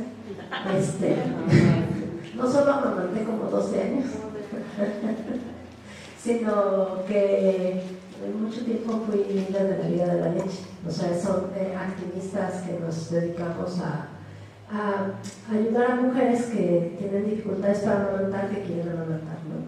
Entonces, bueno, pues un montón de reflexiones surgen en relación a este estar, porque a los bebés les da hambre cuando les da la gana, no cuando la sociedad dice que es el momento, y les da cada rato, y les da donde sea. Y pasa todo esto que tú dices, una mamá que se pone aquí a amamantar, y puede ser que llegue alguien de la autoridad, por la autoridad, a decirle que no se encuentre en público, ¿no? Que por favor pase al baño, ese tipo de cosas, ¿no? Entonces se han organizado un montón de acciones en espacios públicos donde se reúnen, que eso ocurre la primera semana de agosto. Se reúnen miles de mujeres en los parques, todas al mismo tiempo, todas, ¿cómo era? Chichi, encueradas, pero no encueradas así como uno hace con timidez cuando está, sino encueradas, ¿no? Para que la gente se acostumbre a ver eso, ¿no? Entonces sí, hay una relación definitivamente, o sea, el espacio atraviesa un montón de cosas que además no las podemos ver a menos que en nuestra experiencia el espacio nos problematice, ¿no? Entonces yo entiendo perfectamente que una persona que nunca ha amamantado puede no enterarse de que ese problema existe. Y para ponerte un ejemplo, ese cuartito que viste no es para que las mujeres amamanten, sino es para que se extraigan la leche, porque las mujeres dejan a sus bebés cuando viajan y la leche se sigue produciendo, y si no te la sacas acabas con una congestión dolorosísima. Y extraerse la leche no es lo mismo que amamantar, porque ahí sí te tienes que encuadrar, poner una máquina que está ahí. Entonces, para eso es ese espacio, ¿no? Y en México, por ley, muy recientemente, los espacios tienen que tener, los espacios públicos, lugares en donde las mujeres que no están con sus bebés se pueden extraer, ¿no? Pero si no, también la ley protege a las mujeres de ser recluidas para amamantar. O sea, tenemos derecho a amamantar en donde nos dé la gana, ¿no? Ahora, en relación al otro que decías ya vinculado con mi investigación, es una investigación que está muy en pañales, ¿no? Me atreví a abrirlo, la verdad es que porque ustedes venían, dije, bueno, vamos a platicar. Pero, por ejemplo, yo esta cuestión, ¿no? Yo sé que ¿qué estoy yo construyendo, y a partir de la relación danza y arquitectura, necesito ver lo que las demás personas están pensando. Entonces, ese ver, pues tiene limitaciones, ¿no? De tiempo, de espacio. Entonces, lo primero que haces es ver lo que está en Internet. Y lo que está en Internet en primera instancia es todo aquello que está en espacios de privilegio. Entonces, si te fijas, las imágenes que yo puse ahorita son el Shabram de Nueva York, el Guggenheim de Bilbao, el Pantalub, que algunas cosas me pueden gustar y me pueden parecer súper interesantes, como el de Shabram, a mí me encanta. Pero otras me pueden parecer espantosas, aunque estén hechas para que la gente le guste, como el de Pantalub, ¿no? Pero ¿qué es lo que sí sale a la vista? Que lo primero que te aparece, lo primero que tienes acceso para hacer una investigación es a ese tipo de materiales. Para tú poder ir más allá, pues tienes que dejar el Internet y empezar a caminar. Por ejemplo, para ir a donde tú trabajas, ¿no? Y ver lo que tú haces, que no necesariamente va a aparecer en las primeras páginas de YouTube, ¿no? Que por allá he ido, porque sí he ido a ver.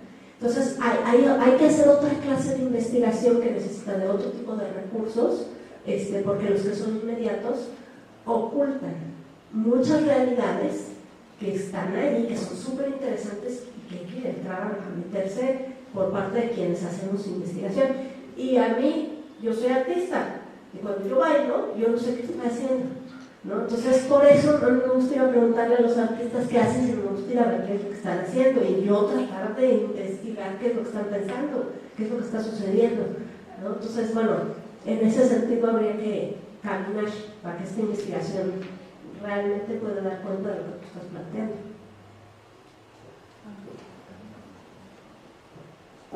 Que acabas de como plantear toda una investigación de qué sucede, ¿no? O sea, eso que tú ya comentaste abre como un territorio para que tú investigues, ¿no? Como este espacio cotidiano, que es cotidiano, pero que tú lo transitas desde toda tu bagaje o historia, que lo vas reflejando en tu ser, ¿no? En tu ser y caminar.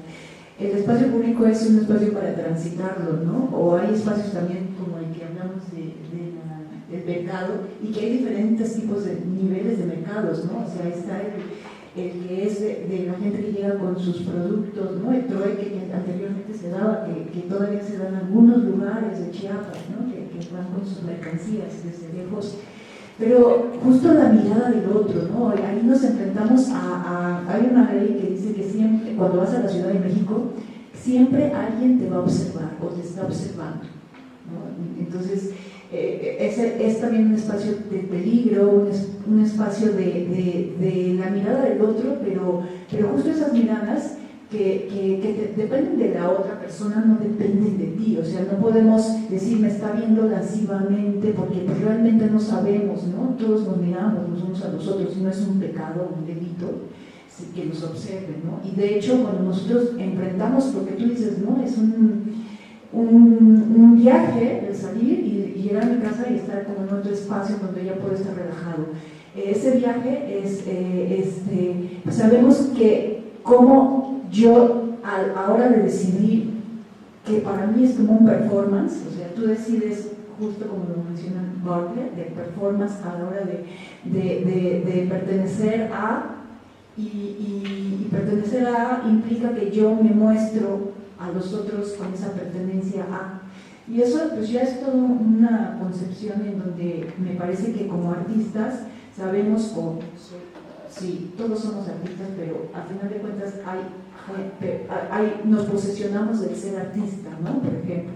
Entonces, al posesionarnos de este ser artista y que además vamos por la vida, también somos observadores, ¿no? de lo que nos rodea, que además eso es lo interesante, ¿no? De los espacios públicos, que también no son comunes, pero sí son públicos, ¿no? Y que nos delimitan, y nosotros también nos delimitamos, que es lo que mencionaba, ¿no? Nosotros delimitamos la ciudad, las formamos, las conformamos. Eso está bien bonito y bien interesante, igual que lo de los mercados, ¿no? Que son diferentes también en todos los lugares, ¿no? Y eso es cultural, y eso implica también hablar de rituales, ¿no? Que es como lo más interesante de todo. El caminar y el de salir vestido de tal manera es un ritual, y el de ver las formas en que los demás se ritualizan, porque el ritual es esto, pues vestirme es un ritual, o sea, ¿cómo lo podríamos pensar de esa manera también? Y bueno, ya me caigo.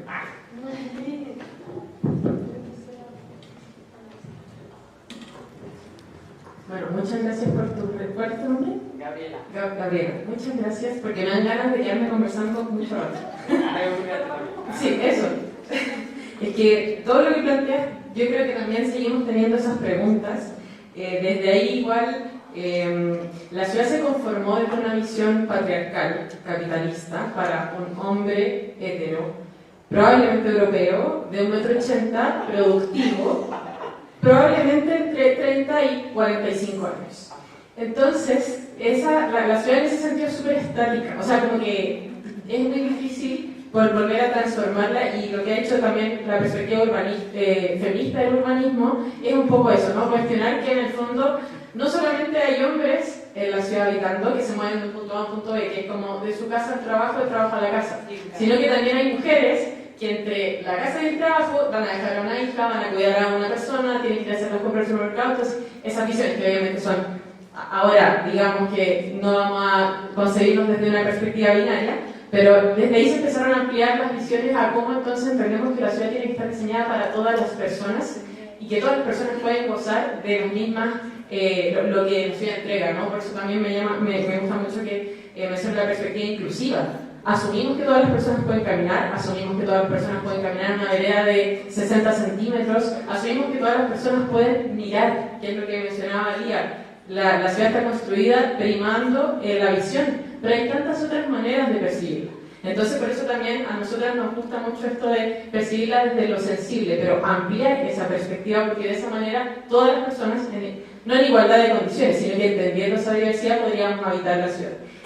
Y ahí también, con respecto a lo que mencionaba sobre el género, siento que además de esa arquitectura o esa ciudad que nos hace limitarnos o fragmentarnos en nuestra tanto identidad o forma o cómo nos percibimos en la ciudad, sino que también hay una arquitectura social, ¿no? Como que hay personas que también se encargan de hacernos sentir de una manera, y yo creo que a eso también hay que ponerle ojo, porque podemos hacer espacios inclusivos, pero también tenemos que tener una visión inclusiva. Y bueno, ahí también desde el organismo feminista aparece el concepto de espacios que cuidan, pero no desde una visión como paternalista, sino que de tener cuidado, de observar, de no asumir también. Y me llama mucho la atención lo que mencionas de ese espacio seguro, como este espacio, bueno, para extraerse la leche, por ejemplo, y que son cosas que empiezan a pasar porque empezamos a ver que no hay solo hombres viviendo en la Tierra. Entonces aparecen estos espacios. Y también, no sé, por ejemplo, lo del metro, cuestionarnos que ya hay vagones para hombres y para mujeres. Bueno, vamos a seguir consiguiendo el binarismo. ¿Por qué no nos hacemos cargo de las personas que nos hacen sentir vulneradas o acosadas, sino que nos dan un espacio para estar seguras, seguros o seguros? Eso, bueno, no sé, podemos seguir conversando después. De hecho, hay una geofísica que quiero mapear México sobre las como zonas de miedo, que hacen los feminicidios y de acoso. Sí, María Salguero. Y una cosita chiquita para agregar también respecto como a la propia investigación sobre rituales urbanos y específicamente la feria, también internamente tuvimos que tomar decisiones y posturas como a nivel de, ok, somos 3 mujeres que queremos conocer cómo se modifica la ciudad antes del evento, durante el evento y después del evento, porque los feriantes llegan a levantar los puestos de feria a las 5 de la mañana. Antes de eso van a buscar la mercadería y los alimentos a las 2 de la mañana. Y somos 3 mujeres de noche en la ciudad, entonces, y en barrios donde la feria libre como que también podía ser algo que nos podía intentar contra nuestra seguridad. Entonces, hay también decisiones para la investigación, inevitablemente se empieza a acotar. Sin embargo, no lo ponemos como ahora modo de síntesis. Nuestra exposición nos da por el tiempo también, da para poder indagar sobre esas otras partes y sobre la huella también que queda entre a nosotras mismas como investigadoras. Eso quería contar. Yo nada más comentando ahorita de lo que comentas, también, o sea, las colonias en las que estoy trabajando son zonas industriales. Entonces, entre semana hay mucha gente, pero a veces toca ir los fines de semana y está solo. Entonces, pues sí hay que adaptarse un poquito a cómo habitar estos espacios cuando están en diferentes momentos. También otra investigación que tuve aparte era sobre estaciones de ferrocarril en desuso. Entonces, estos espacios están olvidados a las afueras de la ciudad. Y pues ahí sí me acompañaba mi familia, me iba muy acompañada siempre porque también llevar equipo, cámaras y todo eso te da otra corporalidad diferente, cómo te encuentras en estos espacios. Entonces sí estoy muy de acuerdo en que hay que, cómo hacemos performance para salir a la calle. Y dependiendo de qué vamos a hacer y a dónde vamos a ir, nos portamos diferente. Entonces, gracias por tu comentario. Israel, vamos a ir cerrando con las preguntas de Israel. Ya me un poquito de pena.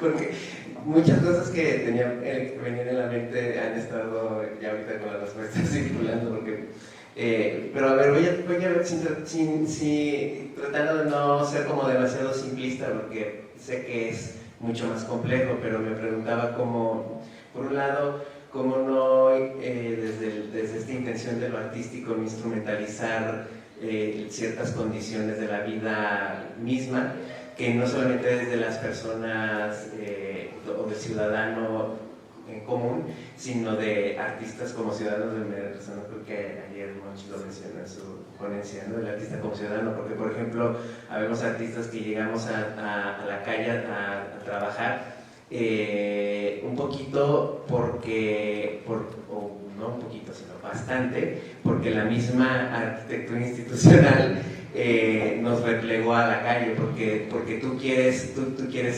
seguir bailando, y la burocracia, la arquitectura burocrática es muy compleja. Entonces con mi colectivo tenemos más de 15 años trabajando en la calle y ha sido algo muy, muy padre, porque nos hemos empezado incluso a preguntar acerca de estas cosas y estos conceptos comerciales específicos, porque nosotros tenemos como una cosa y así, y qué bueno que lo mencionaba Ale, ¿no? Que también hay un asunto jerárquico de visibilización de ciertas obras, de ciertos trabajos, porque nosotros mismos nos preguntamos qué tanto es Site Specific si limpié la ciudad para yo poner mi obra, o sea, qué tanto estoy bailando en la calle si yo, o sea, en los festivales callejeros, por ejemplo, que luego, pues no tenemos mucha verificación porque por andar de los humores nosotros, pero porque limpio la calle para presentar mi obra, o sea, qué tanto bailo en la calle si no saludo a quien pasa, si no atiendo al perrito que cruza, si no me hago un lado para que pase el Uber Eats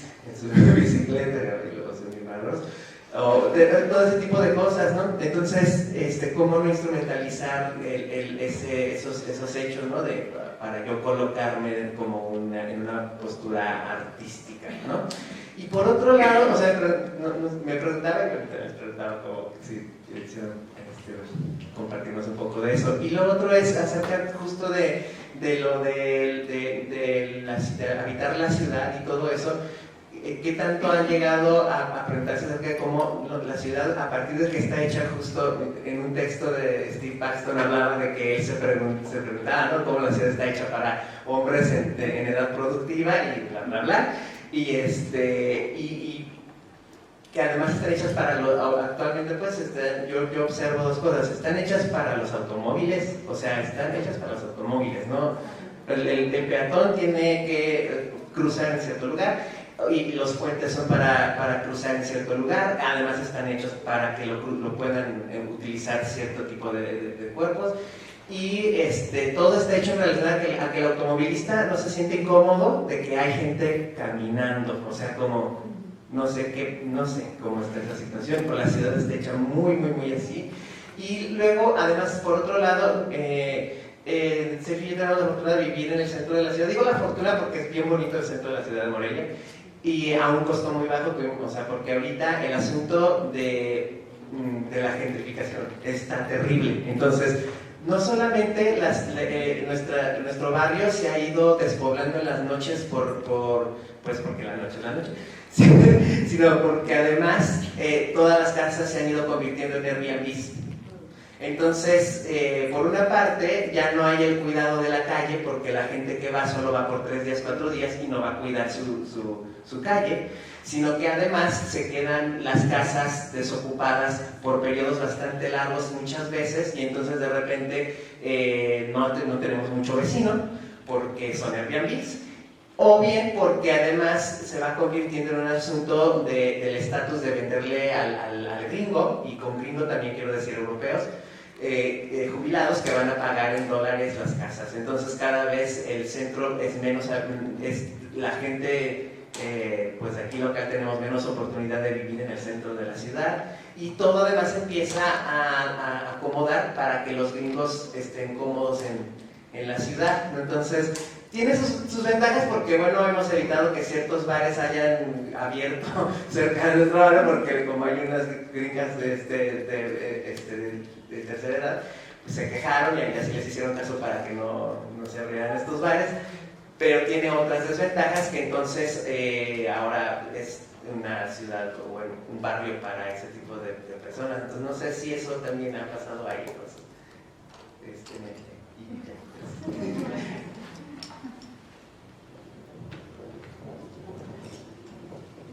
gracias por tu comentario también, porque de hecho es súper, para nosotras, o sea, me hace acordar, ¿no? ¿Se acuerdan las últimas imágenes que mostramos para reflexiones finales, que salía este umbral y como demasiado así, como con luz de neón, como que no sé, teníamos ese conflicto de que, ok, primero entendamos que esto fue una investigación de 3 meses, donde no decantó en una obra escénica, no decantó en una obra de danza, ni más allá que dispositivos para poder entender el fenómeno.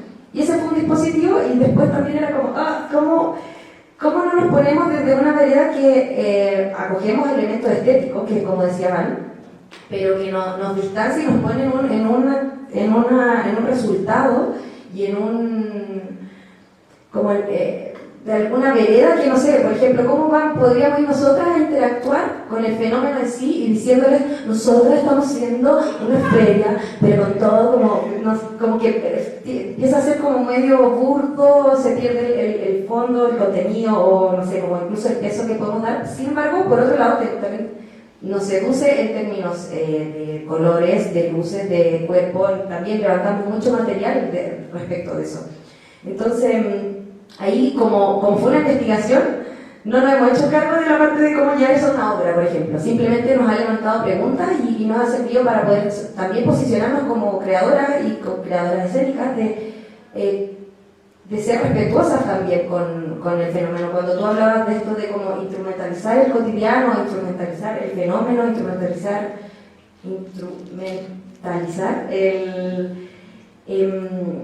como llevado a una distancia entre el artista, habitante, y luego llevarlo a una sala, porque nos pasó eso, tuvimos un conflicto, estamos hablando de backstage de la investigación, pero tuvimos un conflicto como que estamos en una sala, pero estamos hablando de espacio público, y el espacio privado, y como también mencionaba Gabriela, del espacio privado es político también, el espacio público es político, como todas las esferas, si estamos en una sala, nos estamos posicionando, ¿qué hay más preguntas?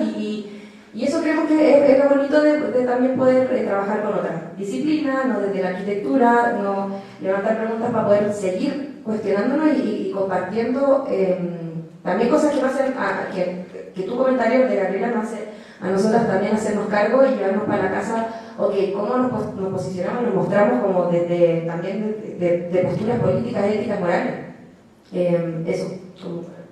Y bueno, en eso mismo también nos cuestionamos, por ejemplo, no vamos a ir a nosotras ponernos en la calle al lado a hacer una feria estética. Están todos esos cuestionamientos. Entonces ahí decíamos, bueno, lo que queremos rescatar acá son las corporalidades, como esas cosas que pudiesen dar contenido a lo que podamos crear o incluso solo reflexionar después, como que, digamos, estamos ahí investigando el fenómeno. Por ejemplo, para nosotras ir al tenis fue increíble, también la partida gigante. Entonces todas esas cosas, todos esos elementos, esas alteridades que es como esa ciudad no estructurada, es lo que nos llama la atención.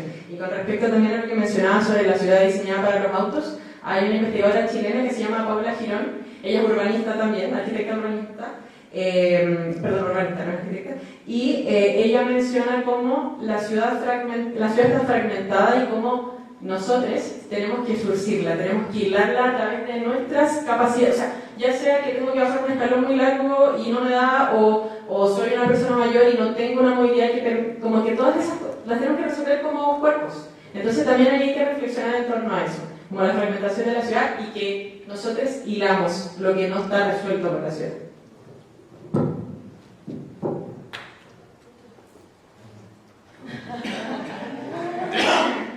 Bueno, de lo que decías del site specific y eso de limpiar la ciudad es verdad, ¿no? Casi todo lo que yo he encontrado tiene esa característica, y también no solo la ciudad, la naturaleza.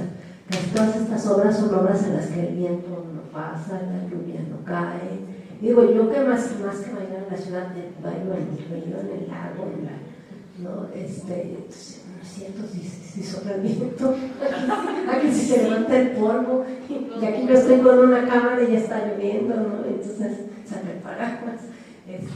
Y sí, justo pero en esta obra, digo, lo que pasa es que tienes 20 minutos, pero una de las cosas que yo puse, por eso puse la obra de Rough Pies de Trisha Brown, en donde se quedan quietos y más bien lo que se ve es todo aquello que no controlas, que está ahí, ¿no? Y al lado de la de Vandalur, que incluso le quitan la fachada del edificio, ¿no? Que es justo ese deseo de controlar, de construir, de limpiar la arquitectura, ¿no? Como dos opuestos en la manera de entender y estar en un lugar, ¿no? Entonces, bueno, yo pienso que hay muchas cosas ahí muchas ramas que hay que investigar. Bueno, ya nada más para comentar un poquito de lo que mencionabas de la gentrificación. Las zonas donde estoy trabajando actualmente son colonias industriales que tienen algunos usos de suelo residencial alrededor, pero actualmente se están transformando porque estas zonas industriales ya no son zonas industriales. Esos están cambiando el uso de suelo, por lo tanto están creando torres de edificios altísimos que se están vendiendo a precios terribles, o sea que nadie de la zona puede comprar para vivir ahí. Entonces eso nos está hablando mucho de qué le interesa actualmente al gobierno, qué le interesa a la sociedad construir y cómo le interesa que se vendan. Entonces pues no se tienen en cuenta muchos aspectos como la vida de la colonia, la vida del barrio, la gente que ya habita ahí, cómo se va a relacionar con estos espacios ahora. Entonces implica cambiar dinámicas, implica, como mencionan, resucir y tejer nosotros a partir de lo que podamos hacer. Y pues está bien triste.